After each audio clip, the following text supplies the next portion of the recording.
Record ಮಾಡೋ ಸದಾಹಂ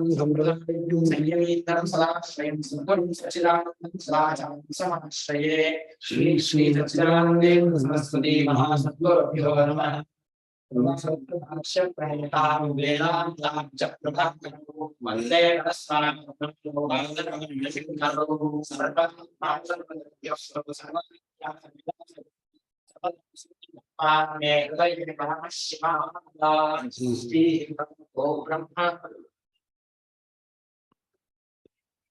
ನೂರ 6ನೇ ಭಾಷ್ಯದವರೆಗೆ ಅಸ್ಮಿನ್ನಸ್ಯ ತಜ್ಜೋಗಂ ಶಾಸ್ತಿ ಅನ್ನೋ ಸೂತ್ರ.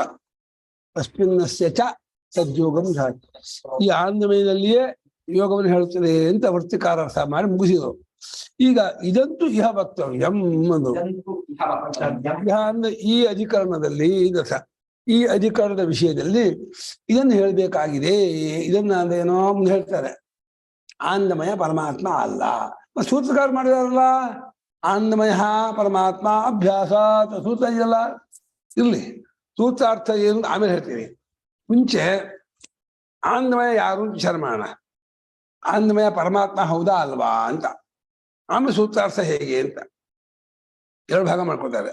ಒಂದು ಇಲ್ಲಿ ಆಯ್ತು, ಒಂದು ರೀತಿ ಸೂತ್ರಕಾರ ಮೇಲೆ ಓವರ್ಟೇಕ್ ಮಾಡ್ಬಿಟ್ರು ಶಂಕರಾಚಾರ್ಯರು.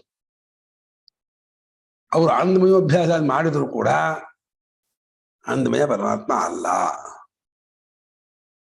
ಸೂತ್ರ ಆನಂದಮಯನು ಪರಮಾತ್ಮನು ಅಭ್ಯಾಸ ಇರುವುದರಿಂದ ಅನ್ಸುತ್ತೆ ಅವ್ರು ಹೇಳಿ, ಆದ್ರೆ ಅದಕ್ಕೆ ಅರ್ಥ ಮಾಡೋದು ಮಾತ್ರ ಹಾಗೆ ಮಾಡ್ಬಾರ್ದು. ಮುಂಚೆ ಆನಂದಮಯ ಪರಮಾತ್ಮ ಅಲ್ಲ ಮಾಡ್ಬಿಟ್ಟು ಆಮೇಲೆ ಸೂತ್ರಾರ್ಥ ಏನು ಅಂತ ಹೇಳೋದು. ಕ್ರಮ ಏನು ಹೇಳೋ, ಆನಂದಮಯ ಯಾರು ಮುಂಚೆ ತೀರ್ಮಾನ ಮಾಡ್ಬಿಡೋದು, ಆಮೇಲೆ ಸೂತ್ರಾರ್ಥ ಹೇಗೆ ಹೊಂದಿಸೋದು ನೋಡೋದು. ಸವಾ ಏಷ ಪುರುಷೋನ್ನರ ಸಮಯ ತಸ್ಮಾದನ್ನರ ಸಮಯ ಅಂತರಾತ್ಮ ಪ್ರಾಣಮಯ ತಸ್ಮಾದನ್ಯೋಂತರಾತ್ಮ ಮನೋಮಯ ತಸ್ಮಾದನ್ಯೋಂತರಾತ್ಮ ವಿಜ್ಞಾನಮಯ. ತಸ್ಮಾತ್ ಭಾಷೆಗೆ ಹಾಕೊಂಡಿರೋದು, ಶ್ರುತಿ ಇಲ್ಲ. ಇತಿ ಚ ವಿಕಾರಾರ್ಥೇ ಮಯಟ್ ಪ್ರವಾಹೇ ಸತಿ ಆನಂದಮಯೇ ಏವ ಅಕಸ್ಮಾತ್ ಅರ್ಧಜಲತೀಯನ್ಯಾಯೇನ ಕಥಮಿವ ಮಯಟಃ ಚಾತುರ್ಯಾರ್ಥತ್ವಂ ಬ್ರಹ್ಮವಿಷಯತ್ವಂ ಚ ಆಶ್ರೀಯತೆ ಇತಿ. ಆಶ್ರೀಯತೆ ಇಲ್ಲಿ ಈ ಪುರುಷನು ಯಾವ ಪುರುಷನು? ಅನ್ನಮಯ ಪುರುಷನು. ಈ ಮನುಷ್ಯರು ಅಂತ ಈ ಪುರುಷನು ಅನ್ನರಸಮಯನಾಗಿದ್ದಾನೆ. ಈ ಒಂದಲ್ಲ, ಈ ಆತ್ಮ ಅನ್ನರಸಮಯನಾಗಿದ್ದಾನೆ ಅಂತ ಹೇಳ್ಬಿಟ್ಟು ಅನ್ನರಸಮಯನಾಗಿದೆ, ಅನ್ನಮಯನಾಗಿದ್ದಾನೆ ಅಂತ ದೇಹವಷ್ಟನ್ನೇ ತಾನು ಅಭಿಮಾನ ಪಟ್ಕೊಂಡ ಆತ್ಮನಿಗೆ ಅನ್ನಮಯ, ಅನ್ನರಸಮಯ. ರಸಮಯ ಅಂದು ಅನ್ನಮಯ ಅಂದು ಒಂದೇ ರಸ ಶಬ್ದ ಬಿಟ್ಕೊಂಡಿದೆ ಅನ್ನಮಯ ಅನ್ನೋದ್ರಲ್ಲಿ. ಅನ್ನದ ರಸ, ಆ ರಸದಿಂದಲೇ ದೇಹ ಬಂದಿರೋದು, ಅದನ್ನು ನಾನು ಮಾಡ್ಕೊಂಡಿದ್ದಾನೆ, ಅವನಿಗೆ ಅನ್ನಮಯನಾಗಿದ್ದಾನೆ ಈ ಜೀವ ಅಂತ. ಈ ದೇಹಗಳು ಈ ಅನ್ನರಸಮಯನಾಗಿರುವ ಈ ಕೋಶಕ್ಕಿಂತಲೂ ಅನ್ಯ ಮತ್ತೊಬ್ಬನು ಅಂತರಹ ಒಳಗಿರ್ತಕ್ಕಂತಹ ಆತ್ಮದಾನೆ, ಅವನು ಪ್ರಾಣಮಯನವನು. ಅನ್ನಮಯನಿಗೂ ಆತ್ಮ, ಅನ್ನಮಯನಿಗೂ ತಿರುಳು. ಅನ್ನಮಯನಿಗೂ ಹೇಗೆ ಈ ಅಂಗಿಗೆ ಬಟ್ಟೆ ಆತ್ಮ, ಬಟ್ಟೆಗೆ ನೂಲು ಆತ್ಮ, ನೂಲಿಗೆ ಹತ್ತಿ ಆತ್ಮ, ಹತ್ತಿಗೆ ಆ ಹಂಜಿ ಅದು, ಅದಕ್ಕೆ ಆ ಗಿಡದ ಇದು ಅಲ್ವಾ ಅನ್ಕೊಂಡು. ಹಾಗೆ ಅನ್ನಮಯ ಸ್ಥೂಲ ಶರೀರ ಈ ಎಲ್ಲ ಕಡೆ ಕಾಣ್ತಾ ಇರೋದು. ಇದು ಒಳಗೆ ಪ್ರಾಣಮಯ ಇದ್ದಾನೆ, ಕ್ರಿಯಾಮಯ. ಅವನು ಇಲ್ಲಿ ದೇಹವೆಲ್ಲ ವಿಕಾರವಾಗ್ತಾ ಇದೆಯಲ್ಲ ಪ್ರಾಣದಿಂದಲೇ. ರಕ್ತ ಸಂಚಾರ ಆಗೋದು, ನಾಡಿ ಬಡಿತ ಆಗೋದು, ಅನ್ನ ಪಚನವಾಗುವುದು, ದೇಹದಲ್ಲಿ ಉಷ್ಣ ಬರುವುದು, ಇಂದ್ರಿಯ ವ್ಯಾಪಾರ ಚೇಷ್ಟೆ ಎಲ್ಲ ಇದೆಲ್ಲ ಪ್ರಾಣಂದೇ. ಅವನೇ ಸ್ಥೂಲವಾಗಿ ಅನ್ನಮಯನಾಗಿ ತೋರ್ತಾ ಇದ್ದಾನೆ. ಪ್ರಾಣಮಯದಿಂದ ಬೇರೆಗೆ ಅನ್ನಮಯ ಇಲ್ಲ. ಪ್ರಾಣಮಯದಿಂದ ಅನ್ನಮಯ ಮರ್ಜಾದ, ಅಡಕಾದ. ಇನ್ನೂ ಒಳಕೋದ ಈ ಪ್ರಾಣಮಯನೂ ಕೂಡ ಮನೋಮಯನಿಗಿಂತ ಬೇರೆ ಅಲ್ಲ.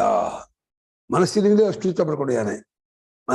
ಮನಸ್ಸು ಪ್ರಾಣವನ್ನು ಹಿಡ್ಕೊಂಡ್ಬಿಡುತ್ತೆ, ಉಸಿರು ಕಟ್ಬಿಡುತ್ತೆ, ಮನಸ್ಸು ಕಂಟ್ರೋಲ್ ಮಾಡ್ಬಿಡುತ್ತೆ. ಆದ್ದರಿಂದ ಆ ಪ್ರಾಣಮಯನಿಗಿಂತಲೂ ಅನ್ಯ ಅಲ್ಲೇನೋ ವಿಲಕ್ಷಣ. ಮತ್ತೊಬ್ಬನು ಶಬ್ದಕ್ಕೆ ಅರ್ಥ ಬೇರೆ. ಕುದುರೆ ಹಸು ಅಂತ ಬೇರೆ ಅಲ್ಲ, ಬೇರೆ ಜಾತಿ. ಇವಾಗ ಬಟ್ಟೆಗಿಂತ ವಿಲಕ್ಷಣ ಅನ್ಯವಾಗಿದೆ ನೂಲು ಅಂತ. ಬೇರೆ ಜಾಗದಲ್ಲಿ ಇದೆ ಸಾಲ, ಬಟ್ಟೆ ಜಾಗದಲ್ಲಿ ನೂಲಿದ್ದು ಕೂಡ ಬಟ್ಟೆ ಬೇರೆ ನೂಲು ಬೇರೆ. ನೂಲಿಗಿಂತ ವಿಲಕ್ಷಣವಾಗಿದೆ ಹತ್ತಿ, ಅನ್ಯ ಇದೆ. ಹಾಗೆ ತಗೋಬೇಕು. ತಿರುಳಾಗಿದ್ರು ಕೂಡ ಮಂಜುಗಡ್ಡೆಗಿಂತ ನೀರು ಬೇರೆ ಅಂದ್ರೆ ಹಸುವಿಂತ ಕುದುರೆ ಬೇರೆ ಹೆಂಗೆ ಬೇರೆ ಅಲ್ಲ. ಮಂಜುಗಡ್ಡೆ ಅಥವಾ ನೀರಿಗಿಲ್ಲ, ಆದ್ರೆ ಮಂಜುಗಡ್ಡೆ ಮಾತ್ರ ನೀರು ಬಿಟ್ಟಿಲ್ಲ. ಹಾಗೆ ಮಂಜುಗಡ್ಡೆ ಅಥವಾ ನೀರಿಗಿಲ್ಲ, ಅದೇ ನೀರನ್ನು ಬಿಟ್ಟು ಮಂಜುಗಡ್ಡೆ ಇಲ್ಲ. ಹಾಗೆ ಪ್ರಾಣಮಯ ಬಿಟ್ಟು ಅನ್ನಮಯ ಇಲ್ಲ, ಮನೋಮಯ ಬಿಟ್ಟು ಪ್ರಾಣಮಯ ಇಲ್ಲ, ವಿಜ್ಞಾನಮಯ ಬಿಟ್ಟು ಮನೋಮಯ ಇಲ್ಲ. ಮನೋಮಯ ಇಲ್ಲ ಅಂದ್ರೆ ಅಷ್ಟೋ ಮನೋಮಯನೂ ಇಲ್ಲ, ಪ್ರಾಣಮಯನೂ ಇಲ್ಲ, ಅನ್ನಮಯನೂ ಇಲ್ಲ ಅಂತ ಮುಂದಕ್ಕೆ ಹೋದಾಗ ಹೀಗೆ ಅಷ್ಟೋ ಮರ್ಜ ಬಿಡುತ್ತೆ, ಅದೇ ಆದಾಗ ತೋರ್ತಾ ಇರುತ್ತೆ. ಹಾಗಾಗಿ ಅನ್ಯವಂತರ ಆತ್ಮ ಮನೋಮಯನೋ ಪ್ರಾಣಮಯನಿಗಿಂತಲೂ ಮತ್ತೊಬ್ಬನು ಒಳಗಿರುವ ಆತ್ಮನು ತಿರುಳಾಗಿರ್ತಕ್ಕವನು ಮನೋಮಯನು. ಆ ಮನೋಮಯನಿಗಿಂತಲೂ ಮತ್ತೊಬ್ಬನು ಒಳಗಿರ್ತಕ್ಕವನು ಆದ ಆತ್ಮನು ವಿಜ್ಞಾನಮಯನು ಅಂತ ಹೇಳಿ ಈ ರೀತಿ ಈ ಎಲ್ಲಾ ಜಾಗದಲ್ಲೂ ಈ ಮಯಟ್ಟು ವಿಕಾರಾರ್ಥದಲ್ಲೇ ಬಂದಿದೆ. ಮಯಟ್ ಪ್ರವಾಹ ಇದು, ಮಯಟ್ಟಿನ ಪ್ರವಾಹನೇನೋ ಹೊರ್ಕೊಂಡು ಬರ್ತಾ ಇದೆ. ಅನ್ನಮಯ, ಪ್ರಾಣಮಯ, ಮನೋಮಯ, ವಿಜ್ಞಾನಮಯ ಹೇಳಿ ಮಯ ಮಯ ಮಯ ಮಯ ಅಂತ ಹೇಳಿ ಮಯಟ್ಟಿನ ಪ್ರವಾಹವು ವಿಕಾರಾರ್ಥದಲ್ಲಿ ಬಂದಿರುವಾಗ ಎಲ್ಲಾ ಜಾಗದಲ್ಲೂ ವಿಕಾರಾರ್ಥದಲ್ಲಿ ಯಾವ ರೂಪ ಪಡೆದಿದ್ದಾರೆ? ಯಾರೋ ವೃತ್ತಿಕಾರ ರೂಪ ಪಡೆದಿದ್ದಾರೆ. ಅಕಸ್ಮಾತ್ ಏನೂ ಕಾರಣವಿದಲ್ಲಿ ಆನಂದಮಯದಲ್ಲಿ ಮಾತ್ರ ಅದು ಪ್ರಾಚುರ್ಯಾರ್ಥ ಮಯಟ್ಟು, ಅದು ವಿಕಾರಾರ್ಥ ಮಯಟ್ಟು ಅಲ್ಲ. ಅದೇ ಅಕಸ್ಮಾತ್ ಅಂದ್ರೆ ಯಾವ ಕಾರಣದಿಂದ, ಅಕಸ್ಮಾತ್ ಅಂದೇನೋ ಏಕೆ ಯಾತಕ್ಕೆ, ಅಕಸ್ಮಾತ್ ಅಂದೇನೋ ಏನೂ ಕಾಣುವುದಿಲ್ಲ. ನಾವು ಕಾಣುವುದಿವಿ ಅಕಸ್ಮಾತ್ ಆಗಿ ಹೀಗಾಗ್ಬಿಡ್ತು ಅಂತಿದ್ದೀವಿ. ಅರ್ಥ ಗೊತ್ತಾ ಲೋಕದಲ್ಲಿ? ಅಕಸ್ಮಾತ್ ಅಂದ್ರೆ ಏನರ್ಥ?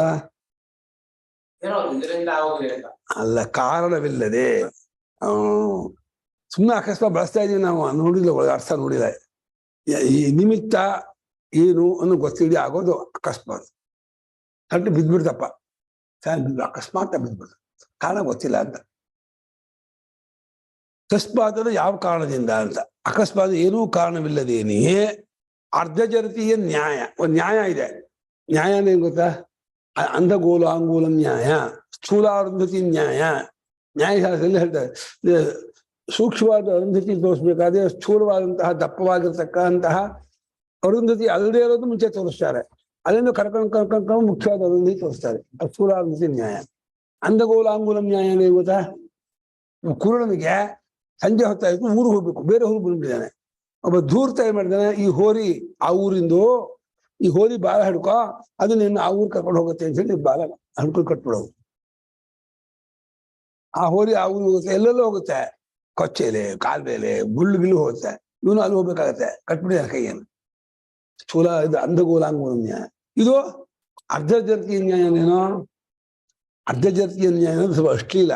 ಅಂದ್ರೆ ಮುಪ್ಪಿಗೂ ಅರ್ಧ, ಮಗು ಹಡಿಯೋದಕ್ಕೂ ಅರ್ಧ ಅಂತ ಹೇಗೆ ಹೆಂಗಸರಾಗಲ್ವೋ, ಅದೇ ಇಲ್ಲಿ ಮೊಟ್ಟೆ ಅಡಿಗೆಗೂ ಅರ್ಧ ಮೊಟ್ಟೆ, ಅರ್ಧ ಮಾಡಿ ಅರ್ಧ ಅಡಿಗೆ ಮೊಟ್ಟೆನ ಅಡಿಗೆ ಉಪಯೋಗಿಸೋದು, ಇನ್ನು ಅರ್ಧ ಮೊಟ್ಟೆನ ಕೋಳಿ ಹಾಕಕ್ಕೆ, ಮರಿ ಹಾಕಕ್ಕೆ ಇಟ್ಕೊ ಬರುತ್ತಾ?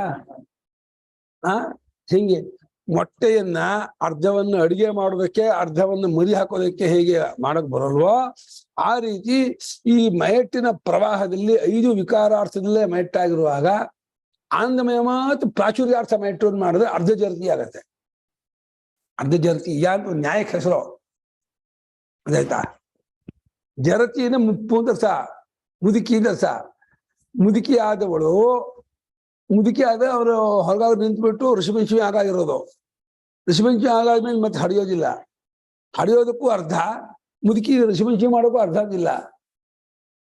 ಅದನ್ನೇನ್ ಮಾಡ್ಬಿಟ್ರು, ಮೊಟ್ಟೆಗೂ ಅರ್ಧ, ಅಂದ್ರೆ ಮರಿ ಹಾಕೋದಕ್ಕೂ ಅರ್ಧ, ಅಡಿಗೆಗೂ ಅರ್ಧ ಅಂತ ಹೇಗೆ ಮಾಡಕ್ ಬರಲ್ಲ. ಮೊಟ್ಟೆನ, ಒಂದ್ ಮೊಟ್ಟೆನ ಅಡಿಗೆಗೂ ಅರ್ಧ, ಮರಿಯಾಗೂ ಅರ್ಧ ಹೇಗೆ ಮಾಡಕ್ ಬರಲ್ಲ. ಹಾಗೆ ಈ ಮಯಟ್ಟಿನ ಪ್ರವಾಹದಲ್ಲಿ 5 ಮಯಟ್ಟು, ಅನ್ನಮಯ, ಪ್ರಾಣಮಯ, ಮನೋಮಯ, ವಿಜ್ಞಾನಮಯ, ಆನಂದಮಯ, 5 ಮಯಟ್ಟಿದ್ದಾಗ 4ಕ್ಕೆ ವಿಕಾರಾರ್ಥದ ಮಯಟ್ಟನ್ನು ಮಾಡಿ ಆನಂದಮಯ ಮಾತ್ರ ಪ್ರಾಚುರ್ಯಾರ್ಥ ಮಯಟ್ಟನ್ನು ಮಾಡ್ತೀನಿ ಅಂತಂದ್ರೆ ಅದು ಹೆಂಗ್ ಮಾಡ್ತೀರಾ?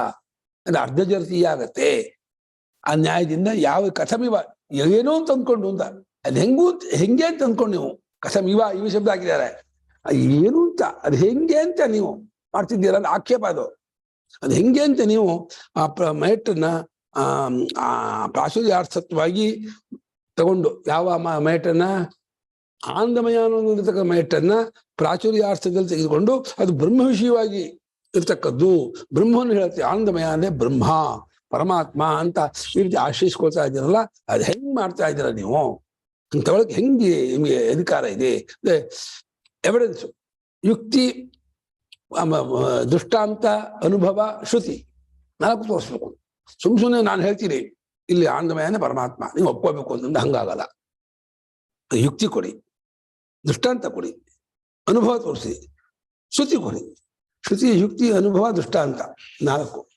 ಅದ್ಯಾವುದು ಇಲ್ದೇನೆ ನಾನು ಆನಂದಮಯನೇ ಪರಮಾತ್ಮ ಇಟ್ಕೊಂಡ್ಬಿಟ್ಟಿದ್ದೀನಿ ಅಂದ್ರೆ ನಿಮ್ ವೈಯಕ್ತಿಕ ಅದು ಶಾಸ್ತ್ರಾರ್ಥ ಆಗಲ್ಲ. ಕಥಮಿವ ಅಂದ್ರೆ ಏನು? ಅದು ಹೆಂಗೆ ಅಂತ ಅದು ಹೆಂಗೆ ಅಂತ ಆನಂದಮಯನನ್ನ ನೀವು ಪ್ರಾಚುರ್ಯಾರ್ಥದಲ್ಲಿ ಬಂದಂತಹ ಮಯಟ್ಟು ಅಂತ ಹೇಳಿ ತೆಗೆದುಕೊಂಡು ಅದು ಬ್ರಹ್ಮ ವಿಷಯಕವಾದಂತಹ ಶಬ್ದ ಆನಂದಮಯ ಬ್ರಹ್ಮವನ್ನು ಹೇಳುತ್ತೆ ಅಂತ ಹೇಳಿ ಹೆಂಗ್ತೀನ ಆಶ್ರಯಿಸ್ಕೊಳ್ತೀರಾ ಅಂದ್ರೆ ಅದನ್ನ ಅವಲಂಬಿಸ್ಕೊಳ್ತೀರಾ, ಅದನ್ನ ನೆಲೆ ನಿಲ್ತೀರಾ? ಇಲ್ಲಿ ಆನಂದಮಯನೇ ನಮ್ಮ ಪರಮಾತ್ಮ ನಾವು ಅನ್ಕೊಳ್ತೀವಿ ಅಂದ್ರೆ ಹೆಂಗ್ರಿ ಅನ್ಕೊಳ್ತೀರಾ ಅಷ್ಟೇ. ಅದಕ್ಕೆ ಅವನು ಉತ್ತರ ಕೊಡ್ತಾನೆ ವರ್ತಿಕಾರ, ಸ್ವಾಮಿ ಮಾಂತವರ್ಣಿಕ ಬ್ರಹ್ಮಾಧಿಕಾರ ಚೇತ್. ಆರಂಭದಲ್ಲಿ ಮಂತ್ರದ ವರ್ಣ ಇದೆ, ಬ್ರಹ್ಮವಿದ ಪರಂ, ಆಮೇಲೆ ಸತ್ಯಂ ಜ್ಞಾನಮನಂತಂ ಬ್ರಹ್ಮ, ಅದು ಮಂತ್ರವರ್ಣ. ಮಂತ್ರವರ್ಣದಲ್ಲಿ ಬ್ರಹ್ಮ ಇದೆ. ಆ ಮಂತ್ರವರ್ಣದತಕ್ಕಂತಹ ಬ್ರಹ್ಮದ ಅಧಿಕಾರ ಅಂದ್ರೆ ಪ್ರಕರಣ. ಅಧಿಕಾರ ನಾಮ ಕಾಂಟೆಕ್ಸ್ಟ್, ಪ್ರಕರಣ. ಮಂತ್ರಾಕ್ಷರದಲ್ಲಿ ಹೇಳಿದ್ದಾದ ಬ್ರಹ್ಮದ ಪ್ರಕರಣದಲ್ಲಿ ಇದು ಬಂದಿದೆ. ಯಾವುದೋ ಆನಂದಮಯ. ಆದ್ರಿಂದ ಆನಂದಮಯನನ್ನ ಪರಮಾತ್ಮ ತಗೊಂಡ್ರು. ಸ್ವಾಮಿ ಇದೇನು ತಪ್ಪು, ನಾವು ಸುಮ್ಮನೆ ಮಾಡಿಲ್ಲ, ನಾವು ಅದಕ್ಕೆ ಯುಕ್ತಿ ಕೊಟ್ಟಿದ್ದೀವಿ, ಪ್ರಕರಣ ನೋಡಿದೀವಿ. ಪ್ರಕರಣ ಏನಿದೋ ಬ್ರಹ್ಮಾನಂದದಲ್ಲಿ ಜ್ಞಾನ ಪ್ರಕರಣ, ಬ್ರಹ್ಮ ಪ್ರಕರಣ, ಪರಮಾತ್ಮ ಪ್ರಕರಣ. ಅದು ಪರಮಾತ್ಮ ತಿಳಿಸ್ಕೊಡ್ತೀನಿ ಅಂತ ಹೊರಟಿರುವ ಪ್ರಕರಣ. ಅದು ಯಾವುದೋ ಬ್ರಹ್ಮಾನಂದದಲ್ಲಿ ಹೇಗೆ ಶುರುವಾಗಿದೆ. ಬ್ರಹ್ಮವನ್ನು ಅರ್ಥವನು ಹೆಚ್ಚಿನ ಪುರುಷಾರ್ಥವನ್ನು ಪಡ್ಕೊಳ್ತಾನೆ, ಮಾಡ್ಕೊಳ್ತಾ ಇದೆ, ಅಡ್ವರ್ಟೈಸ್ಮೆಂಟ್ ಕೊಡ್ತಾ ಇದೆ.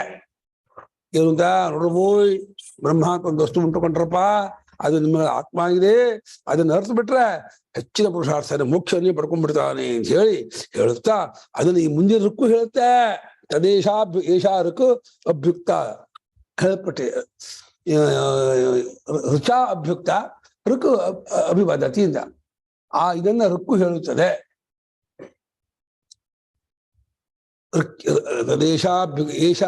ಏತಯ ಋಚಾ ಅಭ್ಯುಕ್ತ ಆಗ್ಬೇಕಾಗಿತ್ತು, ಈ ಋಕ್ಕಿನಿಂದ ಹೇಳಲ್ಪಟ್ಟಿದೆ ಅಂತ ಆಗ್ಬೇಕಾಗಿತ್ತು. ಋಕ್ಕು ಇದನ್ನು ಹೇಳುತ್ತದೆ ಅಂತ ಅರ್ಥ ತಗೊಂಡಿದ್ದಾರೆ ಅಂತ ಹೇಳಿ ಹೇಳ್ಬಿಟ್ಟು ಅದು ಸತ್ಯಂ ಜ್ಞಾನಮನಂತಂ ಬ್ರಹ್ಮ. ಆ ಋಕ್ಕು ಯಾವುದೋ ಸತ್ಯಂ ಜ್ಞಾನಮನಂತಂ ಬ್ರಹ್ಮ ಯೋ ವೇದ, ಅದು ಮಂತ್ರ.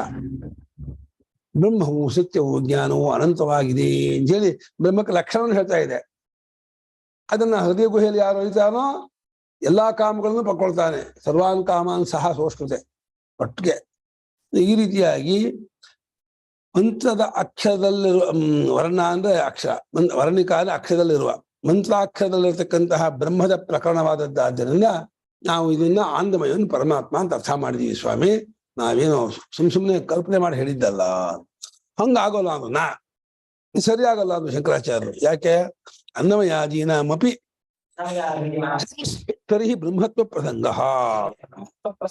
ಅನ್ನಮಯಾದೀನ ಮಾ ಇದೆಯಾ, ದೀನಾಂ ದೀನಾಪಿ ಆಗಿದೆ, ದೀನಾಮಪಿ ಮಾ ಇದೆತಾನೆ.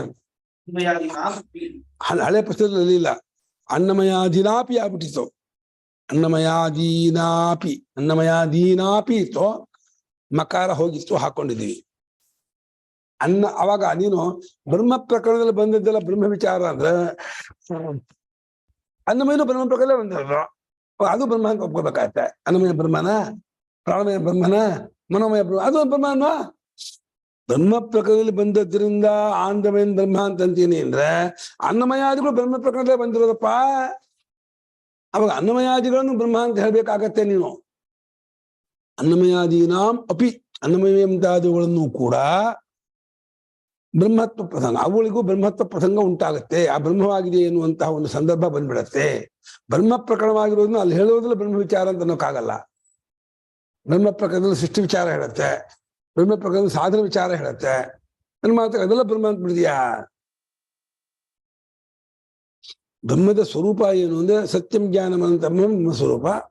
ಅದು ತಿಳ್ಕೊಳ್ಳೋ ಪ್ರಕಾರ ನಿರುಂಗುಹಾಯ ಅದು. ಅದ್ರ ಮುಂದೆ ಎಲ್ಲೋ ಆ ಪ್ರಕರಣ ಮತ್ತೆ ಅನುವಾದ ಮಾಡ್ಕೊಂಡೆ. ಅಂದ್ರೆ ಬ್ರಹ್ಮ ಪ್ರಕರಣ ಶುರು ಮಾಡ್ಕೊಂಡು ಆರಂಭ ಮಾಡ್ಕೊಂಡು ಅದನ್ನ ಹೃದಯ ಗುಹೆಯಲ್ಲಿ ಹೋಗ್ತದೆ ಅಂತ ಹೇಳಿ, ಅದರಿಂದಲೇ ಆಕಾಶಾದಿ ಕ್ರಮ ಎಲ್ಲವೂ ಸೃಷ್ಟಿಯಾಗಿದೆ ಅಂತ ಹೇಳಿ ಅದನ್ನು ತಿಳ್ಕೊಳ್ಳೋಕ್ಕೋಸ್ಕರ 5 ಕೋಶಗಳನ್ನು ಕಲ್ಪನೆ ಮಾಡಿದೆ. 5 ಕೋಶಗಳನ್ನು ಕಲ್ಪನೆ ಮಾಡಿದ ಜಾತಕ್ಕೆ ಬ್ರಹ್ಮನ್ ತಿಳ್ಕೊಳ್ಳೋಕ್ಕೆ. ನೀವು 5 ಕೋಶಗಳನ್ನು ಕಲ್ಪನೆ ಮಾಡಿದ್ರೆ 5ನೇ ಕೋಶವನ್ನೇ ಪರಮಾತ್ಮ ಅಂದ್ಬಿಟ್ರೆ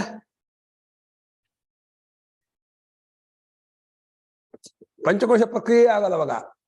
ಚತುಷ್ಕೋಶ ಪ್ರಕ್ರಿಯೆ ಆಗತ್ತೆ ಅವಾಗ. ಚತುಷ್ಕೋಶ ಪ್ರಕ್ರಿಯೆ, ಪಂಚಕೋಶ ಪ್ರಕ್ರಿಯೆ ಆಗಲ್ಲ. ಬ್ರಹ್ಮ ಆನಂದಮಯನೇ ಪರಮಾತ್ಮ ಆಗ್ಬಿಟ್ರೆ ಅವಾಗ 4 ಕೋಶ ಆಗತ್ತೆ. 5 ಕೋಶ ಆಗ್ಬೇಕು ಅದೇನು ನಿಯಮ ಇಲ್ಲ, ಆ ವಿಷಯ ಬೇರೆ. ಒಟ್ಟು ಬೇರೆ ನೀವು ಏನ್ ಹೇಳ್ತಿದ್ದಾರೆ, ಬ್ರಹ್ಮ ಪ್ರಕರಣದಲ್ಲಿ ಬಂದಿದೆ ಆನಂದಮಯ, ಆದ್ರಿಂದ ಅದು ಪರಮಾತ್ಮ ಅಂತ ಅಂತೀನಿ ಅನ್ನೋದಾದರೆ, ಅನ್ನಮಯ ಆದಿಗಳು ಕೂಡ ಬ್ರಹ್ಮ ಪ್ರಕರಣದಲ್ಲಿ ಬಂದದ್ದಾದ್ರಿಂದ ಅದಕ್ಕೂ ಕೂಡ ಬ್ರಹ್ಮತ್ವ ಇದೆ, ಅದು ಬ್ರಹ್ಮವಾಗಿದೆ ಎನ್ನುವಂಥ ಪ್ರಸಂಗ ಬಂದ್ಬಿಡತ್ತೆ ಅದು. ಇವಾಗ ಹೇಳ್ತಾನೆ ಪೂರ್ವಪಕ್ಷಿ. ಯಾರೋ ವೃತ್ತಿಕಾರ, ಇಲ್ಲಿ ಪೂರ್ವಪಕ್ಷ. ಈ ಎಲ್ಲಾ ಜಾಗದ ವೃತ್ತಿಕಾರರೇ ಪೂರ್ವಪಕ್ಷ, ಆಚಾರ್ಯ ಸಿದ್ಧಾಂತಿ. ಅತ್ರ ಅಸ್ಮಿನ್ ವಿಷಯ ಈ ಹೇಳಿದ ಆಕ್ಷೇಪ ಮಾಡಿದ್ರಲ್ಲ, ಅನ್ನಮಯಾದಿಗಳು ಕೂಡ ಬ್ರಹ್ಮ ಆಗ್ಬಿಡುತ್ತೆ ಅಂತ. ಅದಕ್ಕೆ ಕೇಳಿ, ಯುಕ್ತಂ ಅನ್ನಮಯಾದೀನಾಂ ಅಬ್ರಹ್ಮತ್ವಂ. ಸ್ವಾಮಿ, ಅನ್ನಮಯಾದಿಗಳನ್ನು ಅನ್ನಮಯ, ಮನೋಮಯ, ಅನ್ನಮಯ, ಪ್ರಾಣಮಯ, ಮನೋಮಯ, ವಿಜ್ಞಾನಮಯ ಅಬ್ರಹ್ಮ, ಬ್ರಹ್ಮವಲ್ಲ ಅನ್ನೋದು ನ್ಯಾಯವಾಗಿದೆ, ಯುಕ್ತವಾಗಿದೆ. ಯಾಕೆ ಹೇಳ್ತೀರಿ? ಕಾರಣ ಕೊಡ್ತಾನೆ ಅವನೇ. ಅನ್ನಮಯಾದಿ ಬ್ರಹ್ಮ ಆಗು ಬರಲ್ಲ. ಅನ್ನಮಯಾದೀನಾಂ ಅಬ್ರಹ್ಮತ್ವಂ ಯುಕ್ತಂ ಅಂತ ಅನ್ವಯ. ಅನ್ನಮಯವೇ ಮುಂತಾದ 4 ಕೋಶಗಳು ಬ್ರಹ್ಮವಾಗಿಲ್ಲ, ಬ್ರಹ್ಮವಲ್ಲದ್ದಾಗಿದೆ ಎಂಬುದು ನ್ಯಾಯವಾಗಿದೆ, ಯುಕ್ತಿಯುಕ್ತವಾಗಿದೆ, ಹೊಂದಗಡೆ ಆಗಿದೆ. ಯಾಕೆ ಕೇಳಿದ್ರೆ, ತಸ್ಮಾತ್ ಅಂತರಸ್ಯ ಅನ್ಯಸ್ಯ ಆತ್ಮನಃ ಉಚ್ಯಮಾನತ್ವ.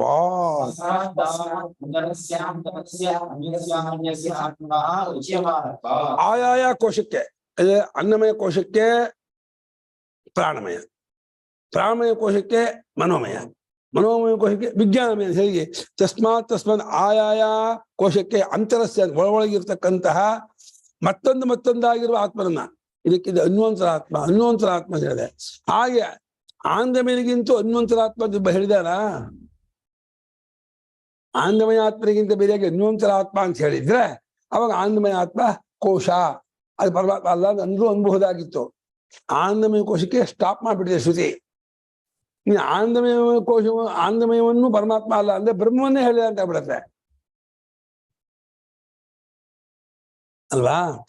ತಸ್ಮಾತ್ ಅದಕ್ಕಿಂತ ಅಂತರಸ್ಯ ಒಳಗಿನದಾದ ಮತ್ತೊಂದಾದ ಆತ್ಮನೇ ಹೇಳ್ಕೊಂಡು ಬರ್ತಾ ಇದೆ. ಅನ್ನಮಯನಿಗಿಂತ ಮತ್ತೊಬ್ಬನಾದ ಒಳಗಿರುವ ಆತ್ಮನೋ ಪ್ರಾಣಮಯನಿಗಿಂತ ಮತ್ತೊಬ್ಬನಾದ ಒಳಗಿರುವನಾದ ಆತ್ಮನೋ ಮನೋಮಯನಿಗಿಂತ ಮತ್ತೊಬ್ಬನಾದ ಒಳಗಿನದಾದ ಆತ್ಮನು ವಿಜ್ಞಾನಮಯನಿಗಿಂತ ಮತ್ತೊಬ್ಬನು ಒಳಗಿರುವನಾದ ಆನಂದಮಯನೋ ಅಂತ ಹೇಳಿದೆ. ಮತ್ತೆ ಆನಂದಮಯನಿಂದ ಮತ್ತೊಬ್ಬನಾದ ಒಳಗಿನ ಮೇಲೆ ಹೇಳಿದೆ, ತಸ್ಮಾದ್ ಆನಂದಮಯೋತ್ ಅನ್ಯೋಂತರಾತ್ಮ ಪರಮಾತ್ಮ ಅಂತ ಹೇಳಿದ್ಯೋ. ಹಾಗೆ ಹೇಳಿದ್ರೆ ಆನಂದಮಯ ಬ್ರಹ್ಮ ಅಲ್ಲ ಅಂತ ಒಪ್ಕೊಳ್ಬಹುದಾಗಿತ್ತು. ಮುಂದಕ್ಕಿಲ್ಲ. ಆದ್ರಿಂದ ಆನಂದಮಯನನ್ನ ಪರಮಾತ್ಮ ನೀವು ಒಪ್ಕೊಳ್ಳೇಬೇಕು ಅಂತ ಯಾರು ಹೇಳ್ತಿರೋದು? ವೃತ್ತಿಕಾರ. ಯಾರ ಹತ್ರ? ಶಂಕರಾಚಾರ್ಯ ಸಿದ್ಧಾಂತಿ ಹತ್ರ ಹೇಳ್ತ. ಬೇರೆ ಬೇರೆ ಮತ್ತೊಂದಾದ ಆತ್ಮ ಹೇಳ್ತಾ ಇರೋದ್ರಿಂದ ಅವುಗಳೆಲ್ಲ ಅಬ್ರಹ್ಮವಾಗಿದೆ, ಅನ್ನಮಯಾದಿಗಳ ಅಬ್ರಹ್ಮವಾಗಿದೆ ಅನ್ನೋದು ಹೊಂದತ್ತೆ. ಆದ್ರೆ ಆನಂದಮಯ ತೂ ನ ಕಶ್ಚಿದನ್ಯ ಅಂತರ ಆತ್ಮ ಉಚ್ಯತೆ. ಆನಂದಮಯನಿಗಿಂತಲಾದರೋ, ಆನಂದಮಯನಿಗಿಂತೂ ಮತ್ತೊಬ್ಬಾತ್ಮ ಹೇಳಿದಾನೆ ಅಂತ ತೋರ್ಸೆ. ಮಂತ್ರದ ತೋರಿಸಿ ನೋಡೋಣ. ನೀವ್ ಹೇಳ್ತೀರಾ, ಶ್ರುತಿ ತೋರಿಸಿ. ಆನಂದಮಯನಿಗಿಂತಲಾದರೋ ಯಾವೊಬ್ಬ ಮತ್ತೊಬ್ಬರಾದ ಆತ್ಮರನ್ನು ಕೂಡ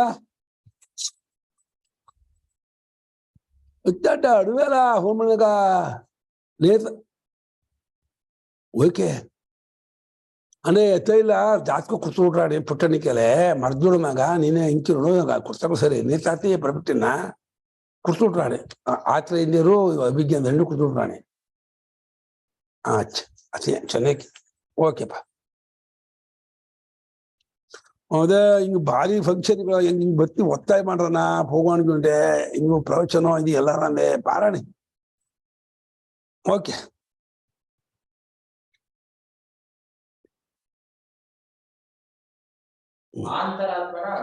ಹಾ ಆಂತರಸ್ಯ ಆಂತರಸ್ಯ ಇಲ್ಲ ತಸ್ಮಾತ್ ತಸ್ಮಾತ್ ಆಂತರಸ್ಯ ಆಂತರಸ್ಯ ಹೌದು ಅಂತರಃ ಅಂತರೇ ಅಂತೆ ಭವಃ ಅಂತರಃ ಅದು ಒಳಗಿರ್ತಕ್ಕವನು ಅಂತರಃ ಅನ್ಬಾರ್ದು ಆಂತರಃ ತಿಳ್ಕೊಂಬಿಟ್ಯಾ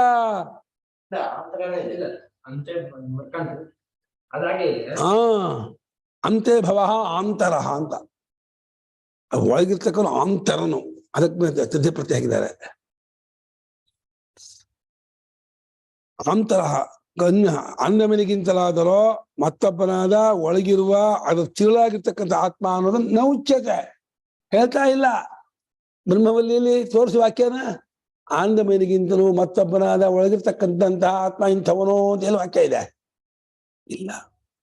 ತೇನ ಆಂದಮಯಸ್ಯ ಬ್ರಹ್ಮತ್ವಂ ತೇನ ತೇನ ಕಾರಣ ಏನ ಅಂತ ಆ ಕಾರಣದಿಂದ ಆಂದಮನ ಬ್ರಹ್ಮ ಒಪ್ಕೊಳ್ಳೇಬೇಕು. ನೀವೇ ಒಪ್ಪಬೇಕು. ನೀವು ಅಂದ್ರೆ ಶಂಕರಾಚಾರ್ಯರು ನಿಮ್ಗೆ ಇಷ್ಟ ಇದ್ದಿರ್ಬೋದು must and should there is no option. ನೀವು ಒಪ್ಕೊಳ್ಳೇಬೇಕು.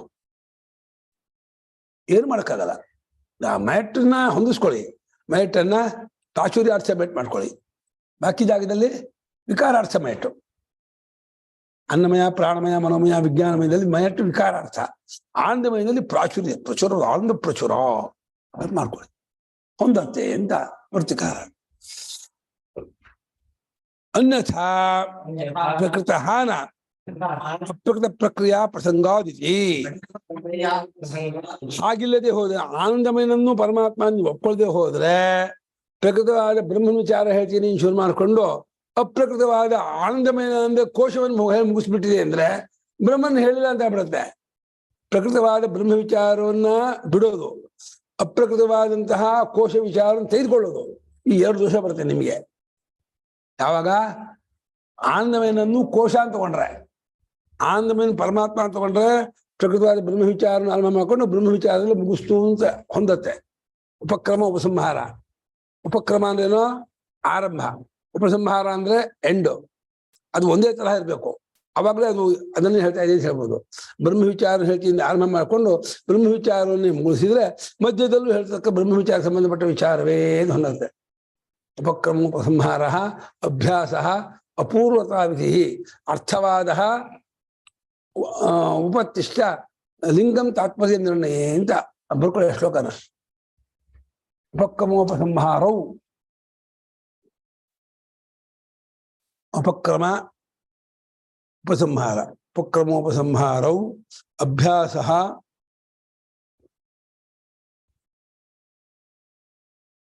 ಅಪೂರ್ವತಾ ಫಲಂ.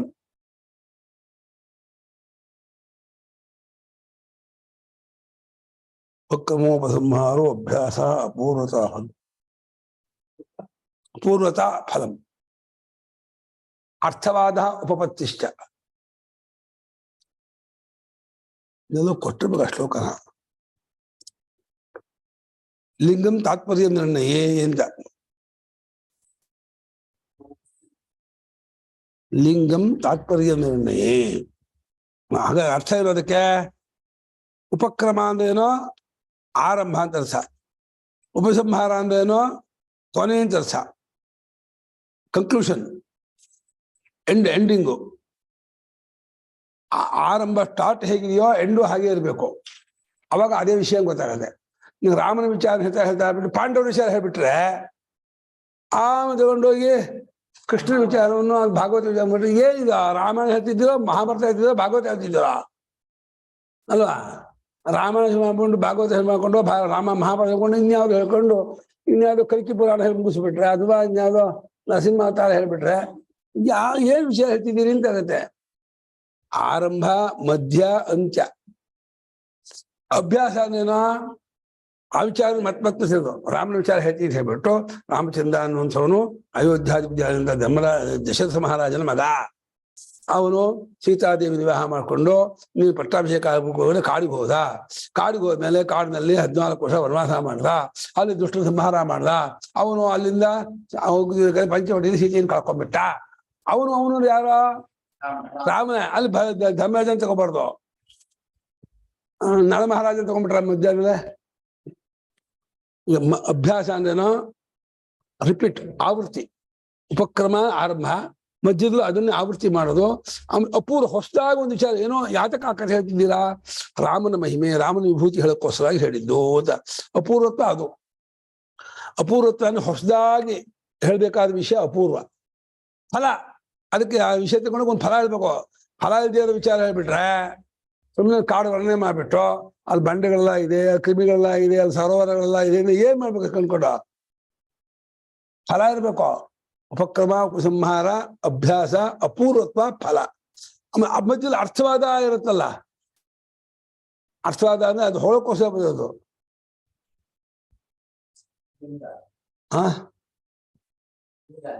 ಇದು ಲಿಂಗಂ. ಇದು ಇಷ್ಟು ಲಿಂಗವು ತಾತ್ಪರ್ಯವನ್ನು ನಿರ್ಣಯ ಮಾಡಿ ಇದು ಲಿಂಗ ಗುರುತು ಅಂತ. ತಾತ್ಪರ್ಯ ನಿರ್ಣಯ ಲಿಂಗಂ. ಈ ವಾಕ್ಯದ ತಾತ್ಪರ್ಯವನ್ನು ಗೊತ್ತು ಮಾಡೋದು ಇದೆಲ್ಲ ಲಿಂಗಗಳು. ಉಪಕ್ರಮೋಪಮಾರ್ಗ ಲಿಂಗಗಳು, 6 ಲಿಂಗ.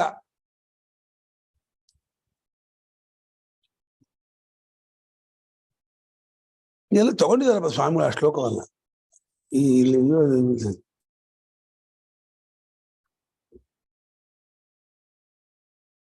ಕಿಟಕಿಯಲ್ಲಂತೂ ಇಲ್ಲ. ಓದೋಣ, ನೋಡೋಣ ಆಮೇಲೆ.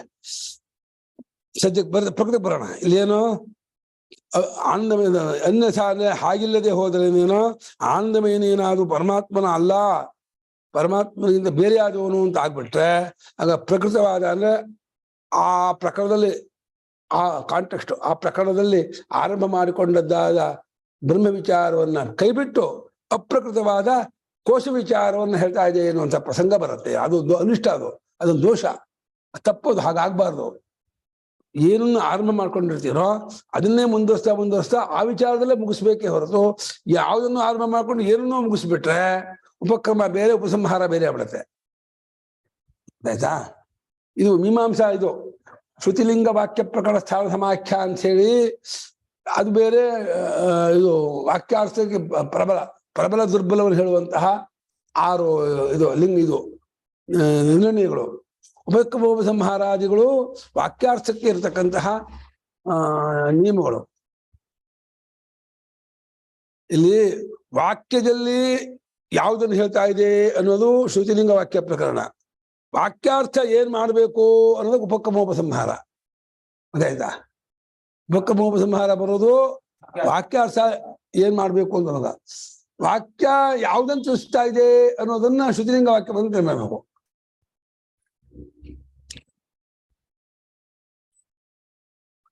ಅಂದ್ರೆ ಆನಂದಮಯನನ್ನ ನೀವು ಬ್ರಹ್ಮ ಅಂತ ಅರ್ಥ ಮಾಡದೆ ಹೋದ್ರೆ, ಅನ್ಯಥಾ ಅಂದ್ರೆ ಪ್ರಕೃತವಾದ ಬ್ರಹ್ಮ ವಿಚಾರವನ್ನು ಕೈಬಿಟ್ಟು ಅಪ್ರಕೃತವಾದಂತಹ ಕೋಶ ವಿಚಾರವನ್ನು ಹೇಳ್ತಾ ಇದೆಯೋ ಅನ್ನುವಂಥ ಪ್ರಸಂಗ ಬಂದ್ಬಿಡತ್ತೆ ನಿಮಗೆ. ಅದನ್ನ ತಪ್ಪು, ಹಾಗೆ ಮಾಡಬೇಡಿ.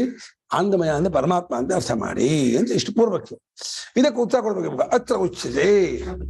ಈ ವಿಷಯಕ್ಕೆ ನಾವು ಉತ್ತರ ಕೊಡ್ತೀವಿ, ಕೇಳಿ ಹೇಳ್ತೀವಿ. ಹೌದು ಕಣಪ್ಪ, ಯದ್ಯಪಿ ಅನ್ನಮಯಾದಿಭ್ಯ ಇವ ಆನಂದಮಯಾತ್ ಅನ್ನೋಂತರ ಆತ್ಮ ಇತಿ ನ ಶ್ರೂಯತೆ ತಥಾಪಿ ನ ಆನಂದಮಯಸ್ಯ ಬ್ರಹ್ಮತ್ವಂ. ಇದು ಪ್ರತಿಜ್ಞೆ. ನೀನ್ ಹೇಳ್ದಂಗೆ ಕರೆಕ್ಟು. ನೀನ್ ಹೇಳ್ದಂಗೆ ವೃತ್ತಿಕಾರ ಹೇಳ್ದಂಗೆ ಇದು ಕರೆಕ್ಟು. ಯಾವುದೋ ಅನ್ನಮಯಾದಿಗಳಿಗಿಂತ ಪ್ರಾಣಮಯಾದಿಗಳನ್ನು ಬೇರೆ ಹೇಳಿರೋ ಹಾಗೆ ಆನಂದಮಯನಿಗಿಂತ ಮತ್ತೊಬ್ಬ ಆತ್ಮನ ಹೇಳಿಲ್ಲ ಅನ್ನೋ ನಿಜ. ಅನ್ನುವಂತರ ಆತ್ಮ ಅಂತ ಅನ್ನಮಯಾದಿಗಳಿಗೆ ಹೇಗೆ ಅನ್ನುವಂತರ ಆತ್ಮ ಪ್ರಾಣಮಯ, ಅನ್ನುವಂತರ ಆತ್ಮ ಮನೋಮಯ ಅಂತ ಹೇಳಿಯೋ ಹಾಗೆ ಆನಂದಮಯನಿಗಿಂತಲೂ ಅನ್ನುವಂತರ ಆತ್ಮ ಇನ್ನೊಬ್ಬ ಅಂತ ಹೇಳಿ ಈ ರೀತಿ ಹೇಳಿಲ್ಲ ಅನ್ನೋ ನಿಜವಾದರೂ ಅದನ್ನು ಒಪ್ಪಬಿಟ್ರು ಶಂಕರಾಚಾರ್ಯರು. ಅದರ ವಿಷಯದಲ್ಲಿ ಕಾಂಟ್ರವರ್ಸಿ ಇಲ್ಲ, ವಿರೋಧ ಇಲ್ಲ. ಆನಂದಮಯನಿಗಿಂತ ಮತ್ತೊಬ್ಬನಾದ ಆತ್ಮನೋ ಅನ್ನೋ ವಿಚಾರ ವಾಕ್ಯ ಇಲ್ಲ. ಆದರೂ ಆನಂದಮಯ ಪರಮಾತ್ಮನಲ್ಲ ಅಂದು ನಾ ಆನಂದಮಯಸ್ಯ ಬ್ರಹ್ಮತ್ವ. ಆನಂದಮಯಕ್ಕೆ ಬ್ರಹ್ಮತ್ವ ಬರೋಲ್ಲ. ತಥಾಪಿ ಹಾಗಿದ್ದರೂ ಆನಂದಮಯನಿಗಿಂತ ಬೇರೆಯಾದ ಇನ್ನೊಂದಾದ ಆತ್ಮನ್ನು ಹೇಳಿಲ್ಲ ಅಂತಿದ್ರೂ ಆನಂದಮಯಕ್ಕೆ ಬ್ರಹ್ಮತ್ವ ಮಾತ್ರ ಬರೋದಿಲ್ಲ ಕಣಪ್ಪ ಅಂದ್ರು. ಇದು ಬಹಳ ಒಂದು ಬೋಲ್ಡ್ ಸ್ಟೇಟ್ಮೆಂಟ್ ಭಾಷೆಗಾರದು. ಹಾಗಾಗಿ ಅವನ ಯುಕ್ತಿಗೆ ತಕ್ಕಗೆ ಯಾಕೆ ಹೇಳಿಲ್ಲ ಅಂತ ಕಾರಣ ಕೊಡ್ಬೇಕಾಯ್ತು. ಆನಂದಮಯನ ಏನಾದ್ರು ಬ್ರಹ್ಮವಲ್ಲವಾಗಿದ್ದರೆ ಬ್ರಹ್ಮನ್ ತಿಳಿಸ್ಕೊಡ್ತೀನಿ ಹೊಟ್ಟಂತಹ ಶ್ರುತಿ ಆನಂದಮಯಿಂದ ಬೇರೆ ಇನ್ನೊಬ್ಬಂದು ಹೇಳ್ಬೇಕು. ಅವಾಗ ಯಾಕೆ ಹೇಳಿಲ್ಲ? ಏನಕ್ಕೆ ಹೊರಟಿದ್ದೀರಾ?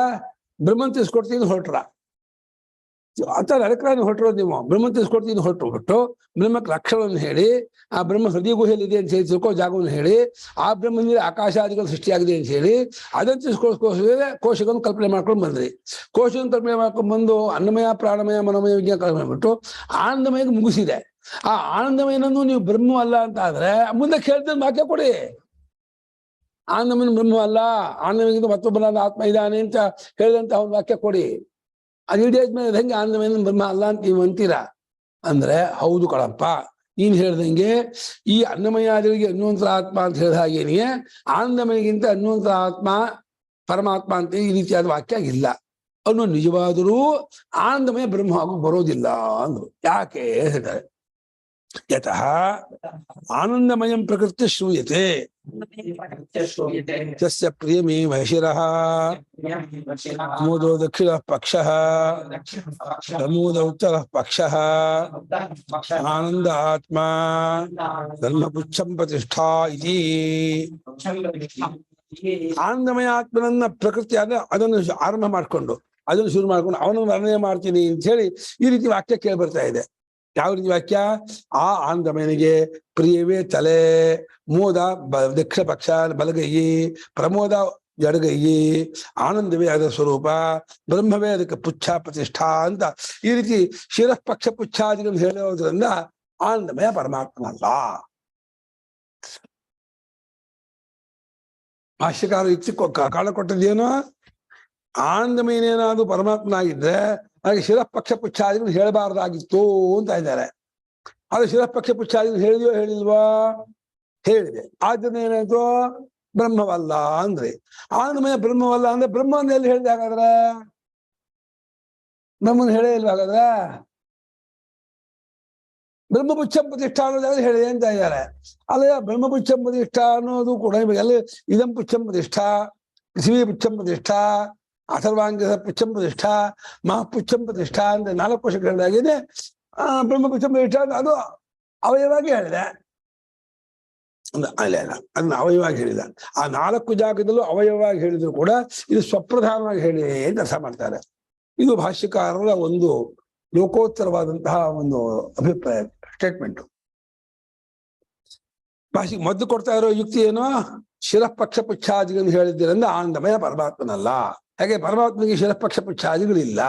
ಪರಮಾತ್ಮ ನಿರ್ಗುಣ, ನಿರವಯವ, ನಿರ್ವಿಶೇಷ, ನೇತಿ ನೇತಿ, ಅಸ್ಥೂಲ ಮನೋ, ನಿರ್ಗುಣಂ ನಿಷ್ಕಲಂ ಶಾಂತಂ ನಿರವದ್ಯಂ ನಿರಂಜನಂ ಈ ರೀತಿ ಹೇಳ್ತಾ ಇದೆ.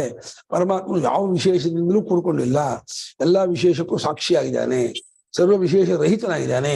ಈ ರೀತಿ ಉಪನಿಷತ್ತು ವರ್ಣನೆ ಮಾಡುತ್ತಿರುವಾಗ ಇಲ್ಲಿ ಶಿರಃ ಪಕ್ಷ ಪುಚ್ಛಾದಿಗಳು ಹೇಳ್ತಾ ಇರೋದ್ರಿಂದ ಈ ಆನಂದಮಯ ಕೋಶಾತ್ಮನೇ ಹೊರತು ಪರಮಾತ್ಮನಲ್ಲ ಅಂತ ಈ ರೀತಿ ಯುಕ್ತಿ ಕೊಡ್ತಾ ಇದ್ದಾರೆ.